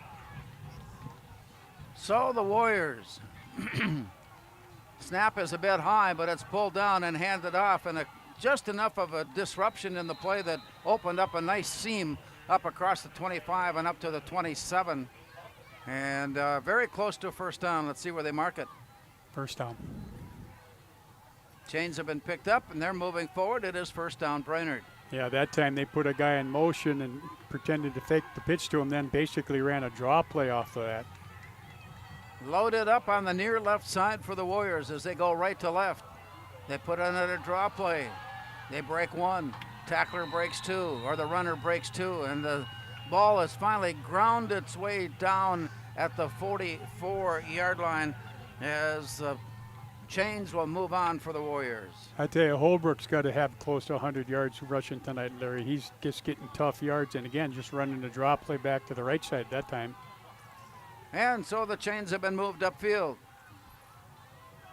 A little fake and up, and another strong effort upfield. Holbrook again. Holbrook on the carry, working his way across midfield. Spotted down at the 49-yard line. From there, it'll be 2nd down and 4 for the Warriors. Line to gain the 46-yard line. Yeah, and that's just, again, it's almost basically it's a draw play. He looks, he waits, and then he hands it to him. They get good push up front. He does a great job of finding the seam up in there. Approaching the halfway mark of the 3rd quarter. Moorhead has scored but trailed by 1. And again, that offensive line does the job. They create a hole, and the runner obliges by powering his way to the 45-yard line, and that's enough. By Krabanoff coming up with the stop at the 45-yard line, and it's 1st down.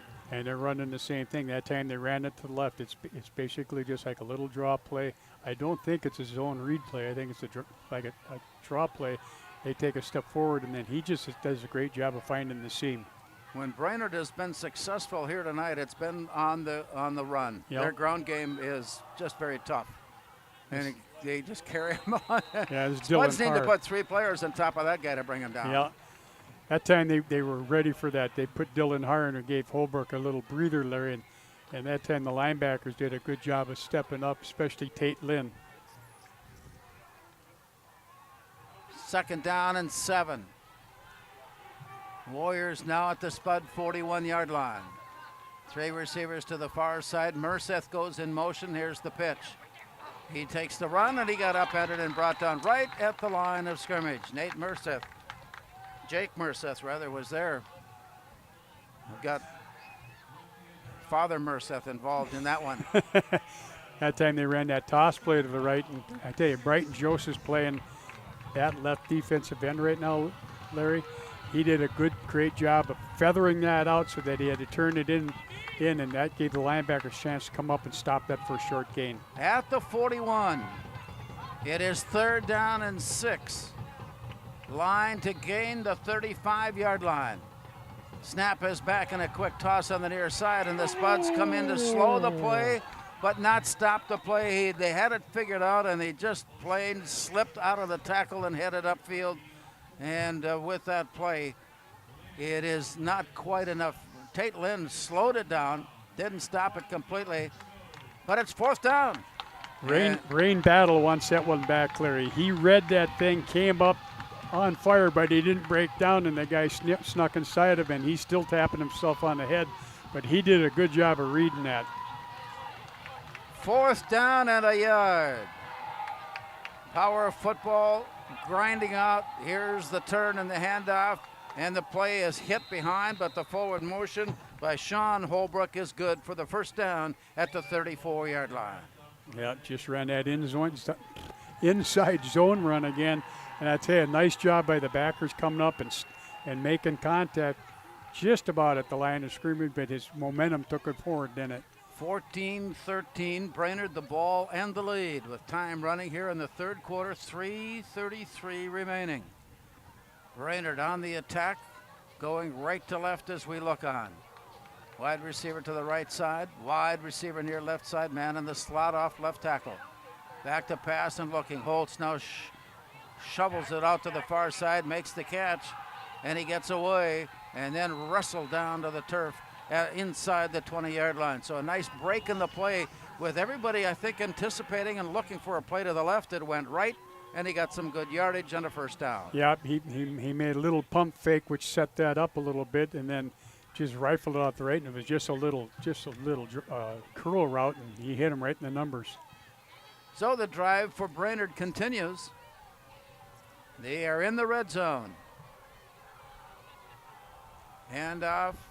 Holbrook, boy, he's just picked up his pace as he powers it away from one tackle, slips away from a second tackle, Upended and brought down by Owen Thiel just at the 9-yard line. Yeah, and he just Not does, quite enough for the first down. Yeah, just ran that little power play off to the right. He stays with it. Then when he sees a gap, he puts his shoulder pad level down and goes. Loaded to the far right side, the receivers. On the ground it stays. Looking for some room. Sean Holbrook works his way inside the 5, and they'll spot him down at the 4-yard line. Yeah, second and goal. And again, just nothing fancy. They're just handing the ball off and run. You know, they're just power blocking up front. And he's finding his gap. There's nothing sophisticated about the way that Brainerd attacks as they line it up. Long count, waiting for the snap. Bad snap. And the ball may have ended up on the turf, but it looks like they were able to cover up on the play as center came right down on top of it. Peter Yeager recovering the ball by just falling straight down, and that brings up third down. That could have been a big play, and that snap never got to him. That's the first bad snap we've seen from their center today. And the ball never really got to him. No, they'll try it from here. Third and goal. Nice. And the Spuds crash through and pick up a tackle behind the line of scrimmage. Jack Olsted. Olsted, the linebacker, comes up to make the stop. At the 5-yard line, it is third down from there. And that was a nice job by him too, because they basically ran a reverse, handed it off to Holbrook. He gave an inside to the other guy, and Olsted just came down and did a great job of stopping that. Looking to improve on a 1-point lead. Olsted back to pass, standing, looking, throwing. Pass is caught and in the end zone for the touchdown. 6-yard reception. Hauled in by Johnson. Nolan Johnson with the reception and the Brainerd score. And that was a nice little route set by Brainerd. They ran a double cross. They brought the left slot came under, the right wing came underneath him, and Moorhead had no way of defending that because they picked each other off in the defensive backfield. Point after try, pardon me, from Sawyer Riffle. Snap is back and put in place. And it's on its way up and good. And the Warriors put a long scoring drive together, nearly taking us to the end of the third quarter. But with 1:11 to go, it's now Brainerd 21, Moorhead 13.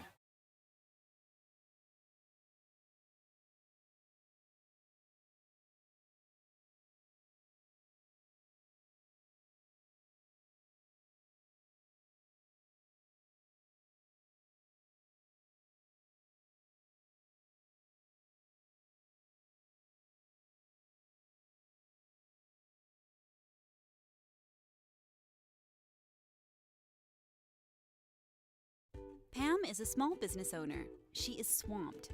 Pam knows she needs to advertise, but is overwhelmed by all the options.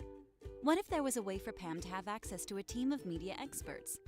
What if this was at no extra cost and didn't require a contract? Meet Avenue Right. Save time, money, and get peace of mind that your advertising dollars are well spent.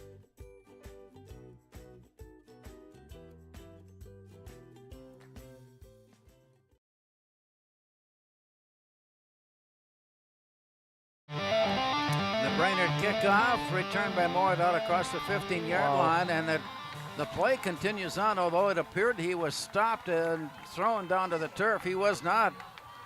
Sua on the return. Boy, I tell you what, that was a great return considering all the contact that was made. Absolutely, and that was a high kick. He got that on about the 1-yard line.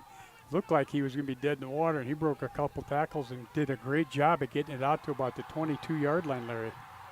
Breeze, slight breeze at the back of the offensive team here in the third quarter. That's Moorhead trailing by 8 at 21-13. Spuds begin this drive at their own 21-yard line.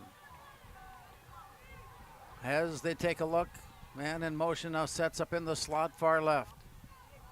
Here's the snap back, and they'll put this one on the ground for the moment as they power it off. Oof. And another strong run game is slowed, and somehow he never did end up on the turf, but the play to Kate Almendinger is brought down there. And they will give him credit for a 4-yard gain, leaving second down and 6. And that was a nice deal. Moorhead put the other back out in motion to the left, and then just came back, basically ran a zone read inside, and Cade was running hard. He got his pad level down and was not to be denied all those yards. Out of the huddle, 35 seconds to go. 2 receivers wide, far left side, single receiver near side. And the pitch up and over the top. It is there, it is caught. They rule him inbounds, Yep. Inbounds catch at the 44-yard line. Another big reception for the Spuds off the throwing arm of Jet Feeney. Yeah, and that was just a straight go by Rain Battle. Feeney threw it, but plenty of time for him to make an adjustment, which he did. Went up, caught it at his highest point. And in high school football, you only got to get 1 foot down, and that's what he did. Rain Battle's 4th catch unofficially. Here tonight, he had 3 catches very early on. Spuds have been mixing their offensive scheme and getting a lot of people involved as they stay within striking distance.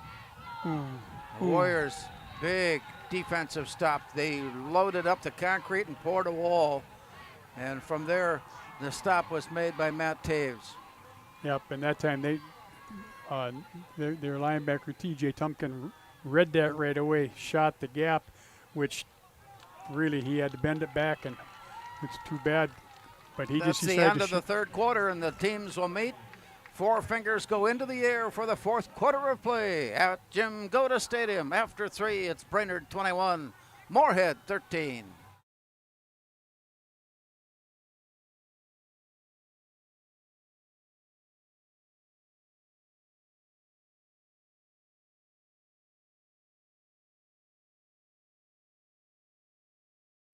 Valley Alignment and Auto Repair has provided the FM area with vehicle service and repairs since 1978.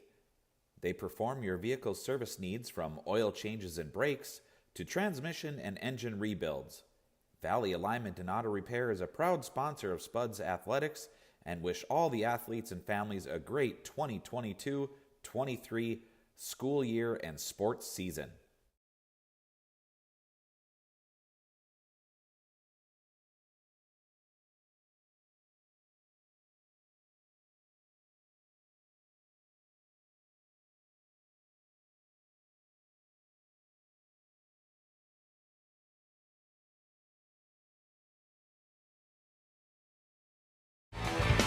We start the 4th quarter. Moorhead in this 4th quarter going right to left. The throw is low, but I think high enough to be caught as the signal given for the reception is good. Nope. And now they're waving it off as no good as the officials check and make sure Owen Thiel, just the intended receiver, but just short into the turf. Yeah, he had to come. It was a low throw, and he was coming back for it. And Brandon Stark, their defensive back on that side, got his arm in there and yanked it out as he was going down. So for the Spuds, that stops the clock, and the yard marker just on the midfield stripe. Needing 13 yards to keep the drive going. The Spuds trailing by 8. Here's the snap back. Flushed out of the pocket and looking. Leans back to throw, and it looks like it's way low. It is way short. DJ Smith, the intended receiver, but nowhere near the chance to catch it.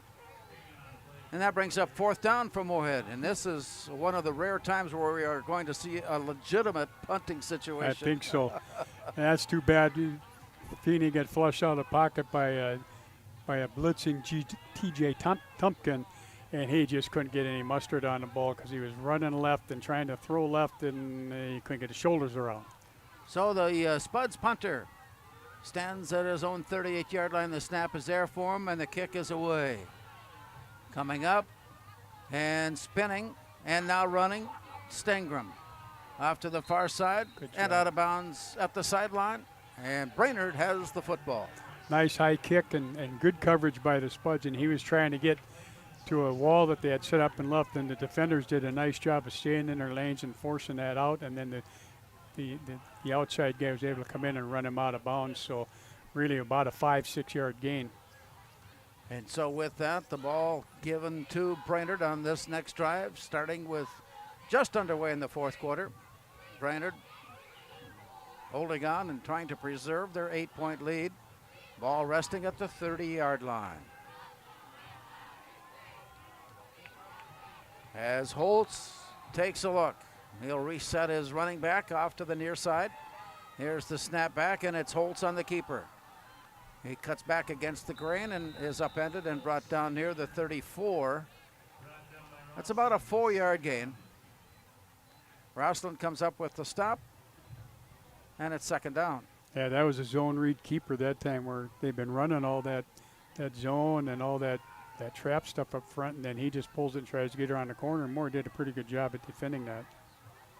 Formation moves now from this near side all the way to the far side of the field. They're loaded up there in the receiving formation.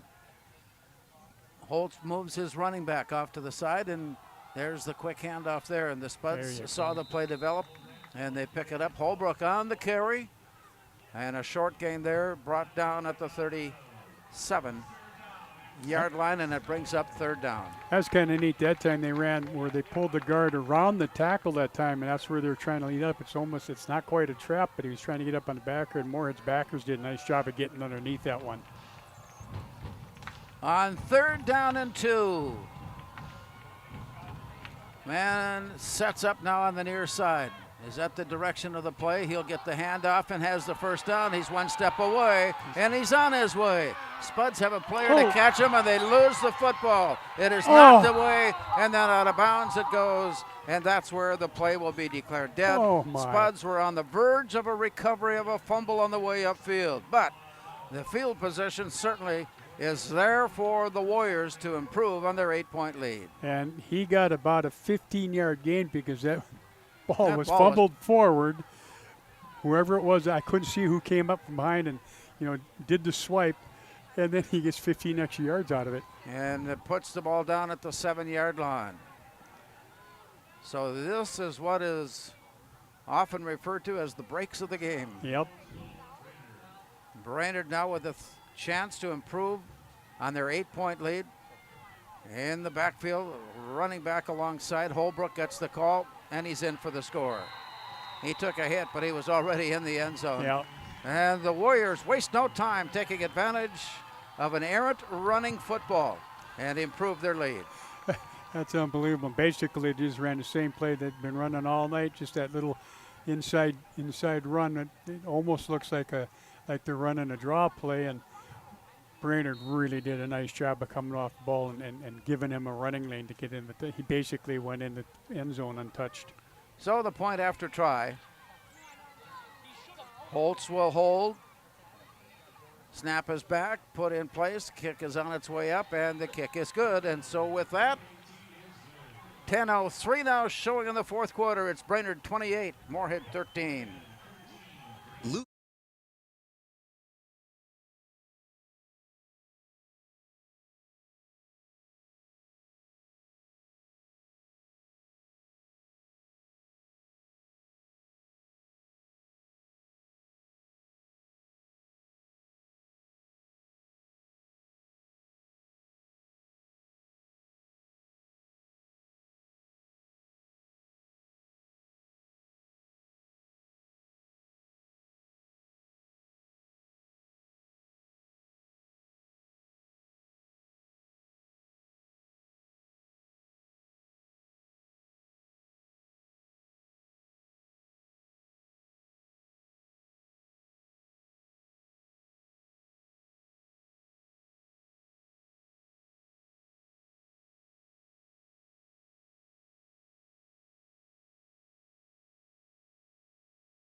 Here's the Brainerd kickoff as it goes end over end and gathered in the end zone. So that brings it out to the 20-yard line. Spuds had a return set up, but the kick was just deep.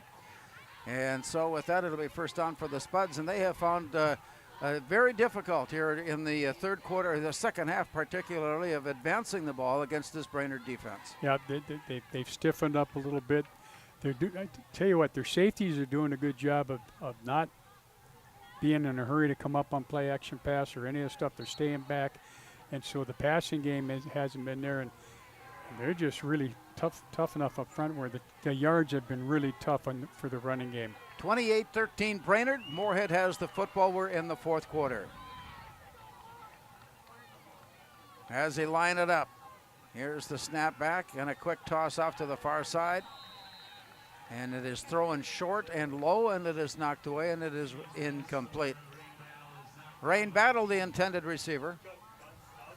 Spuds have several players that could be considered their top receiver. Rain Battle, one of them. He has the 6th catch of the night. DJ Smith is always looked to. Owen Thiel just likewise. All three are dangerous receivers. Yeah, at that time, I don't think that Feeney ever got a hold of the ball when he threw that one. Formation strong near left side. And looking upfield as Feeney faces second down. Steps back and looks upfield and throws it deep. It is up. Wow. And incomplete. It was thrown right, feathered in on top of the defender and the receiver. And knocked away. Incomplete defensively. John Hagan will be given credit for the knockaway. That was a nice job. He was with him step for step and then came underneath him and almost made a one-hand interception, but nice coverage.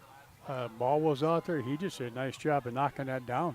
Third down now at their own 20-yard line. This is about as crucial a drive that the Spuds have had tonight as they face a deficit and time becoming a factor.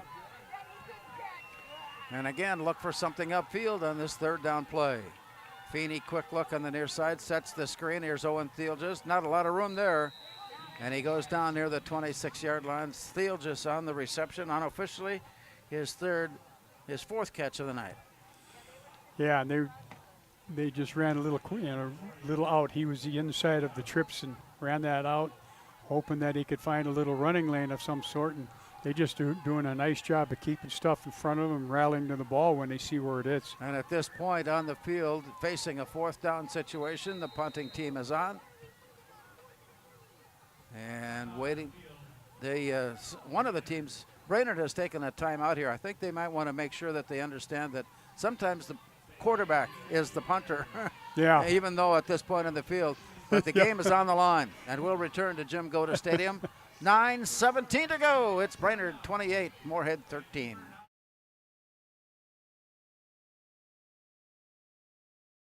Don't work out where you won't work out. Blueprint Personal Training. At Blueprint, you'll work directly with an experienced personal trainer and nutrition coach in our brand new private gym.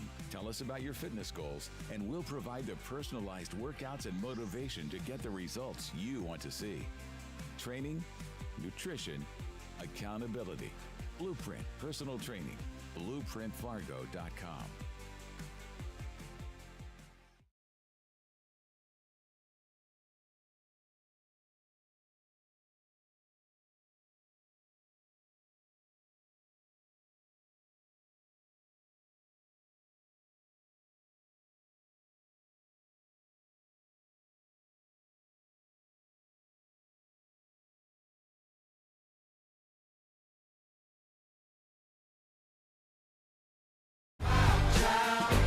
Coming out of the timeout, Moorhead kind of surprised everybody by going into a pass formation, very familiar pass formation.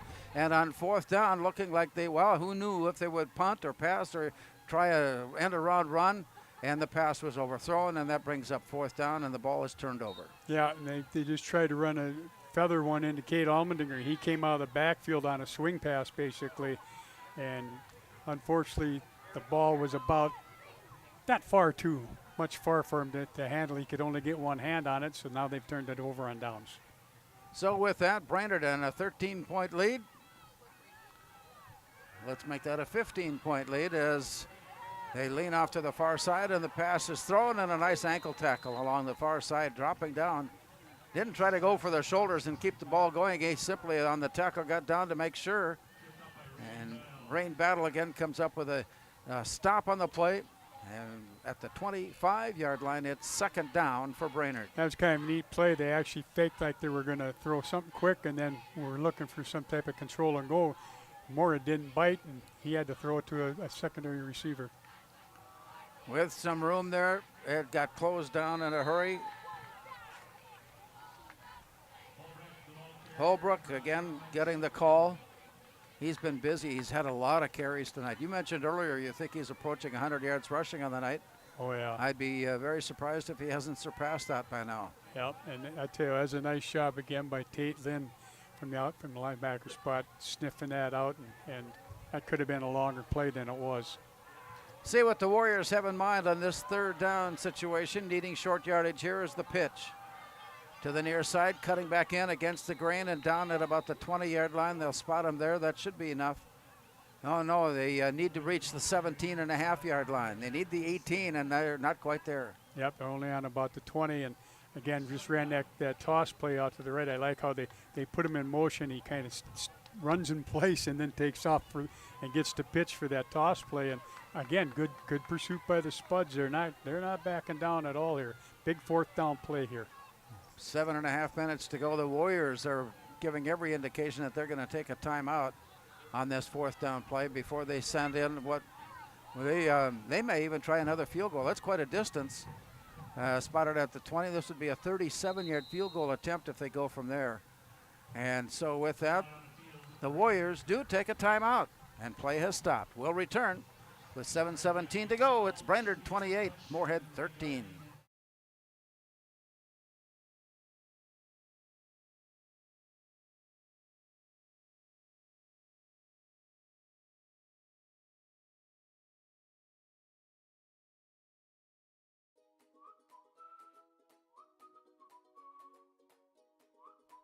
At Moorhead Dental Associates, you'll get the very best care and state-of-the-art technology. Dr. Scatfold and Dr. Johnson are now accepting new patients. Call or stop in to Moorhead Dental Associates.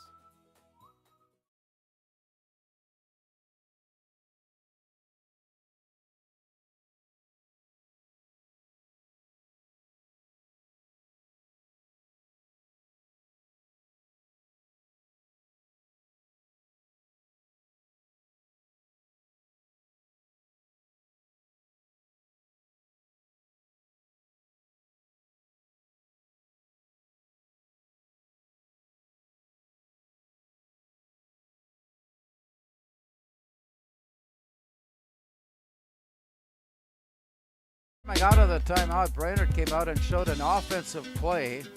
And just before the snap occurred and possession continued on, the Spuds took a timeout.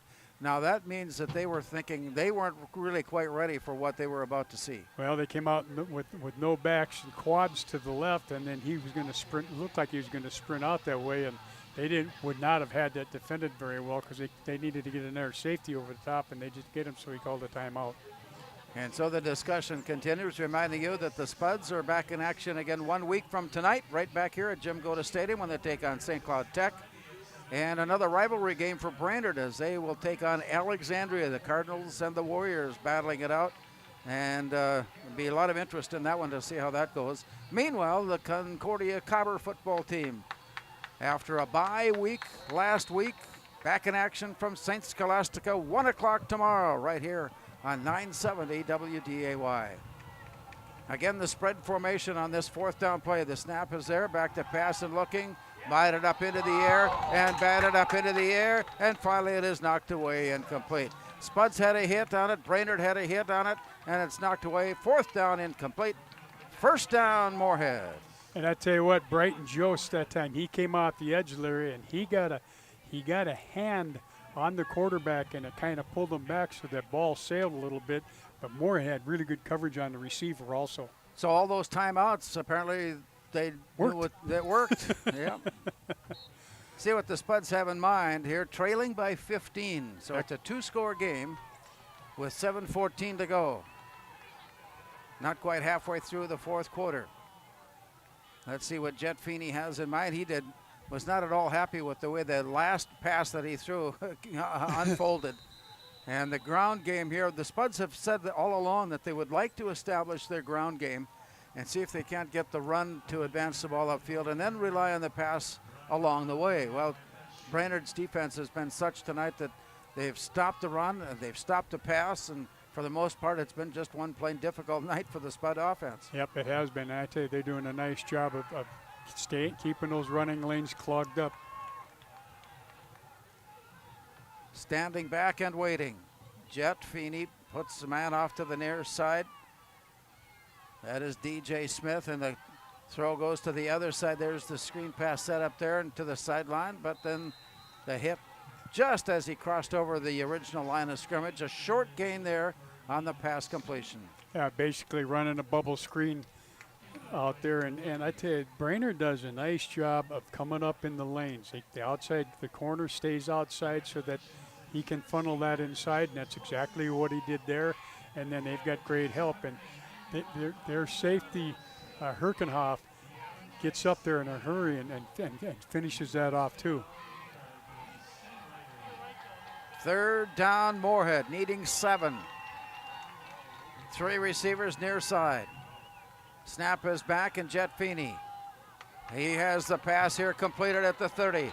Up and across the 35. Nice catch and run by the Spuds. Owen Thielges, or rather the play it to Jamison Dunlap.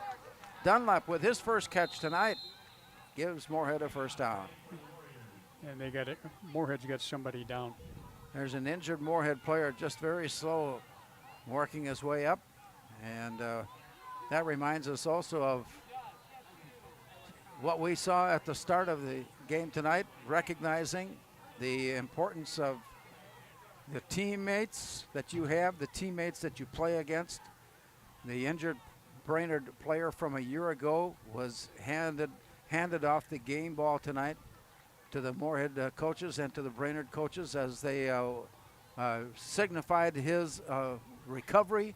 It's been a long, hard road, there's no doubt about it, but he is back and he's starting to attend college, and he's back up and in the running. And it was just an emotional time to recognize all that went on. And I tell you what, everybody was standing and giving him a standing ovation. Yeah, no doubt. So let's see what the Spuds have in mind here. Jet Feeney takes it and a quick dump pass off on the near side. Big tackle delivered on the near side by Ben Grams of Brainerd. In some ways, it reminded a cattle show where you grab a hold of the horns of the calf and flip it up and over your head and down. Yeah, he made sure he had the tackle there. That was no place going after that. Yep, and then just trying to swing again, trying to run a little swing past Kate Almendinger, and they covered that very, very well. Loss of 2 on the play, and it's 2nd down and 12. Twins to the far right side, single receiver near side. Here's the snap. Play action, and the play is underthrown. He took a big hit just as he was throwing. And again, the big hit comes from Matt Taves of Brainerd to put the crunch all over Jet Feeney. And that hit is the reason why the ball went where it was, because he hit him right when he threw it, and the ball just went poof, straight down the ground, and he just came off the edge and did a nice job of getting in his grill. As they line up, see what the Spuds have in line here. They need 12 yards to keep this drive going. 2 receivers far side, 2 receivers near side. Stepping into the pocket and floating out. There's nobody there to pitch to, and he has to eat it himself. The way he played that, he thought there was a pitchman involved in the scheme, and there wasn't. And so he hung on himself, and he managed to get across the original line of scrimmage, but very little more, and it's 4th down. And I tell you, they're playing their defense people back. They're trying to run, crossing routes and stuff, and there's just no place for him to throw the ball. And then plus they're getting pressure on him also. Moorhead will take a timeout here, and so that will further the discussion as we have 4:21 remaining here in the 4th quarter of play. It is Brainerd 28, Moorhead 13.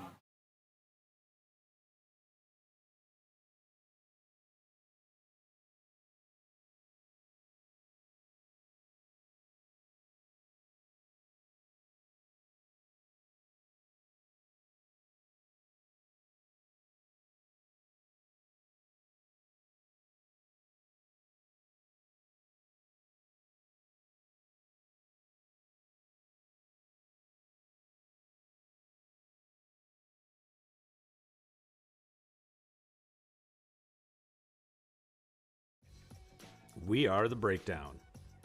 For almost 2 decades, we've published the most comprehensive yearbooks on Minnesota high school sports and run the best in-season and off-season events. We cover every corner of the state. We are The Breakdown.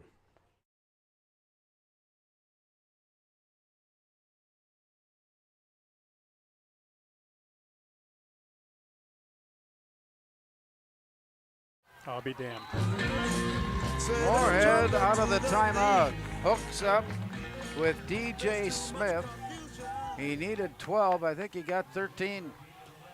And that is enough for a Moorhead first down, and for now, keep this drive going.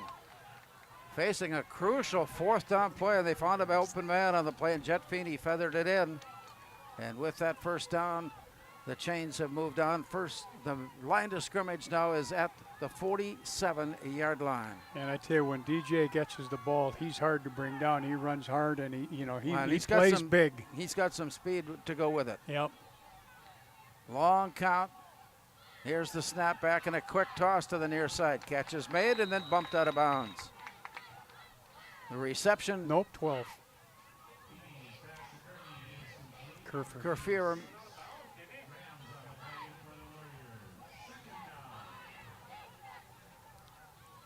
Kermie on the reception. Yep. And that was just, he was the inside twin on that side, and he just ran a little 5-yard out. And for some, I thought he got out of bounds, but we can't really see the sideline. And they said no, so the clock's still running.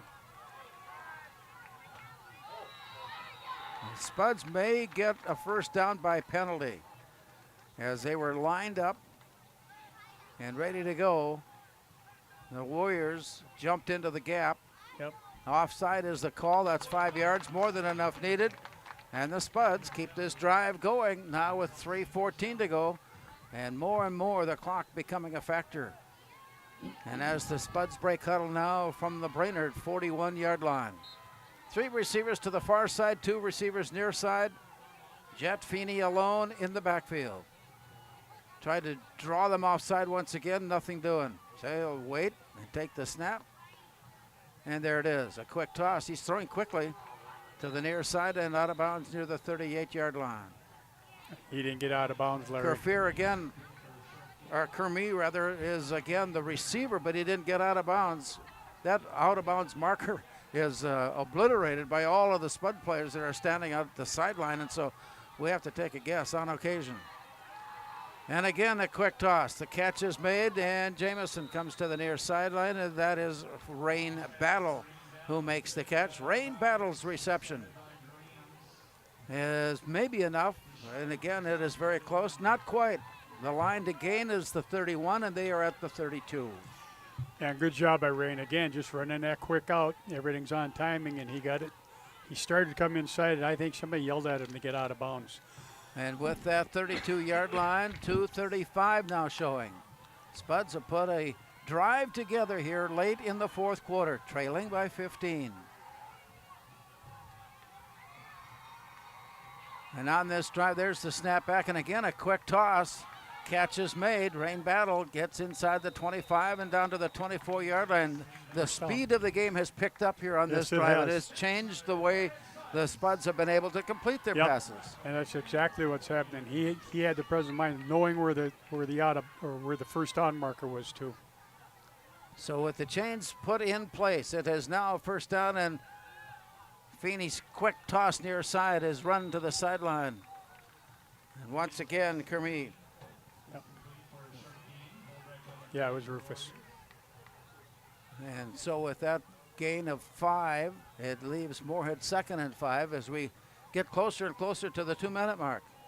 And again, just running it, everything's a quick timing route. He's the inside twin on that side, and ran a quick out, got what he needed, what he could, and got out of bounds. Brainerd now deciding they need a timeout to discuss the upcoming situation.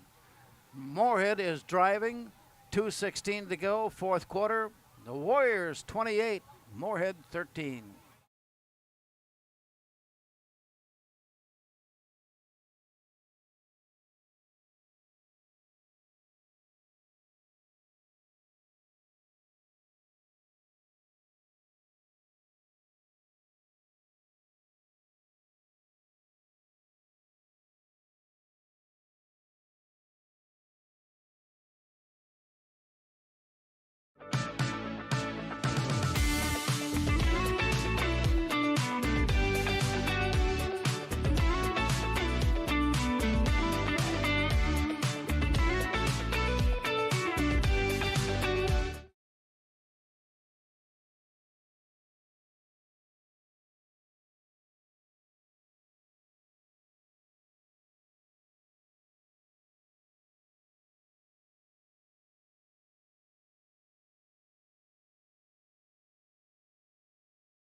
Once again, the magic of a timeout for Kevin Feeney as he draws the play. He can't draw it in the dirt. There's no dirt, but he drew it up somehow. In those black pebbles that are in the field. And it turns into a score as the Spuds hook up with Rain Battle, and another reception for Battle as the Spuds now have closed the gap to 9 as they line up for the point after, and of course it'll be a 2-point try.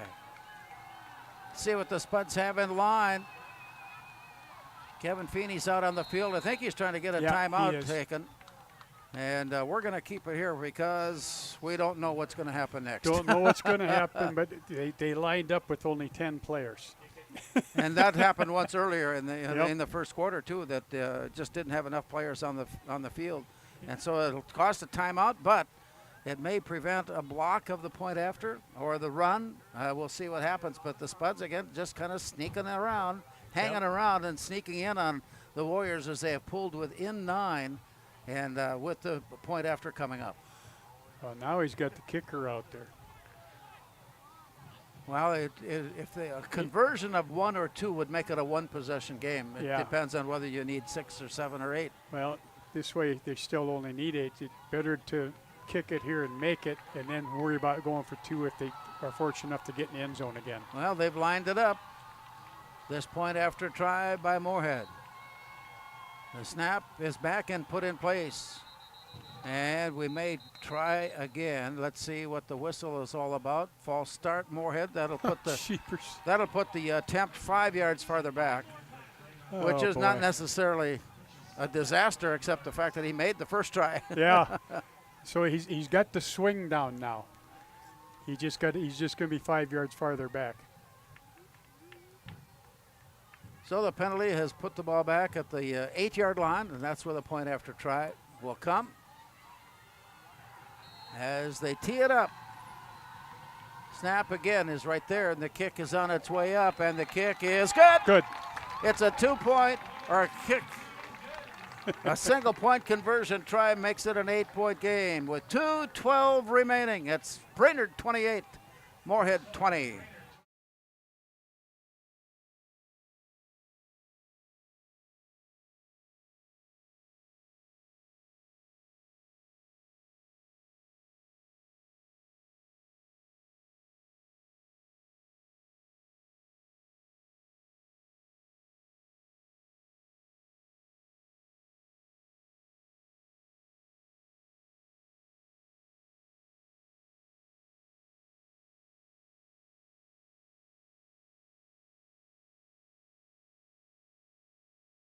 Coming up with just 2:12 remaining. It's a 1-score game. Moorhead trails by 8 as they get ready to kick off. And they got their hands team in. There's not a number over 14 out there. So the Spuds make things interesting down the stretch run here tonight. As they line it up, let's see where it ends up.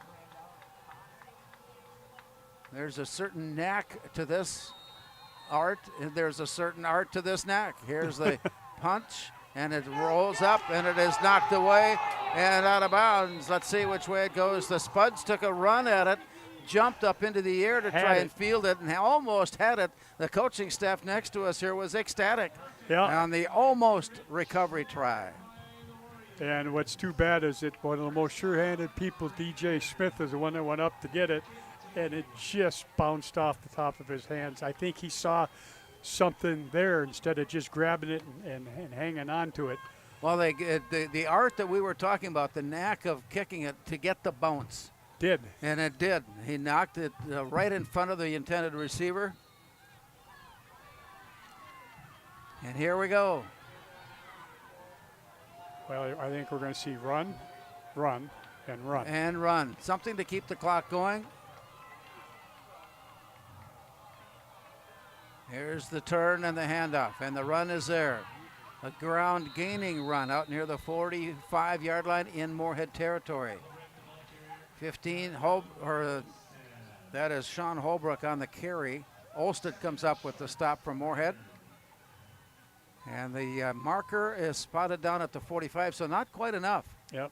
Just short of the first down gain. Again, just running the same thing they're doing, just running that little drop type play, and he picks and waits and looks and sees, and then he turns on the jets. two hands over the ball. He's not going to fumble. Moorhead's trying to claw at the ball. Second up and a yard. 5 seconds to put the ball in play. Here's the snap. The turn and the handoff. The Spuds there to make the initial hit, but I think he slid off and was able to maneuver forward. Not by much. Slithered forward enough. I think he's right on the 45-yard line. From Yep. here, no, that's not quite enough. Yep. So it brings up third down. Good job by Moorhead. You know, they could have had a tackle in the backfield, but they're also grabbing at the ball at the same time. And can't blame them for trying to do that because they need a lot of help. Less than a minute to go. Less than a minute to play. Spuds have used their timeouts.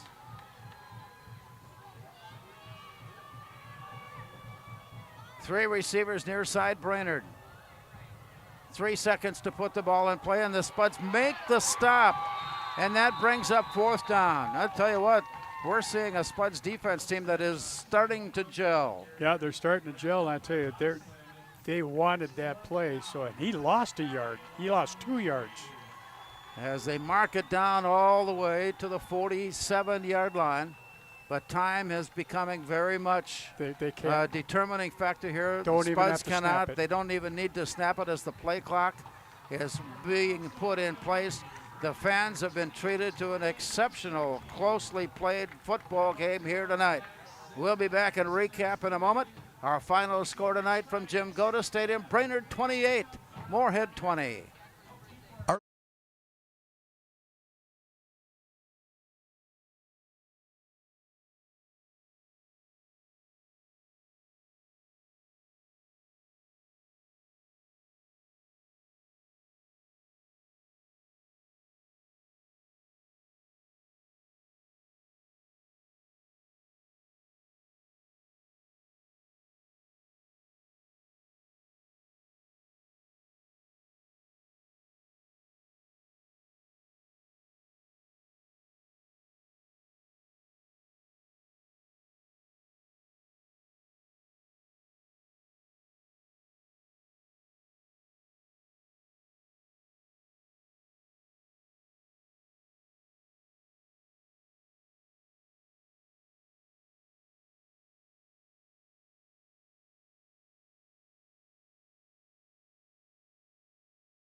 We had a lot of high scoring opportunities, but the fact that it was closely played and never out of reach, even though Brainerd at one point looked like they had it in hand, it turned out to be a one-possession game by day's end. And Moorhead was so close to recovering that onside kick. That took the big hop like you wanted to. You got the person there you want to go get it in DJ Smith, and he just couldn't quite corral it.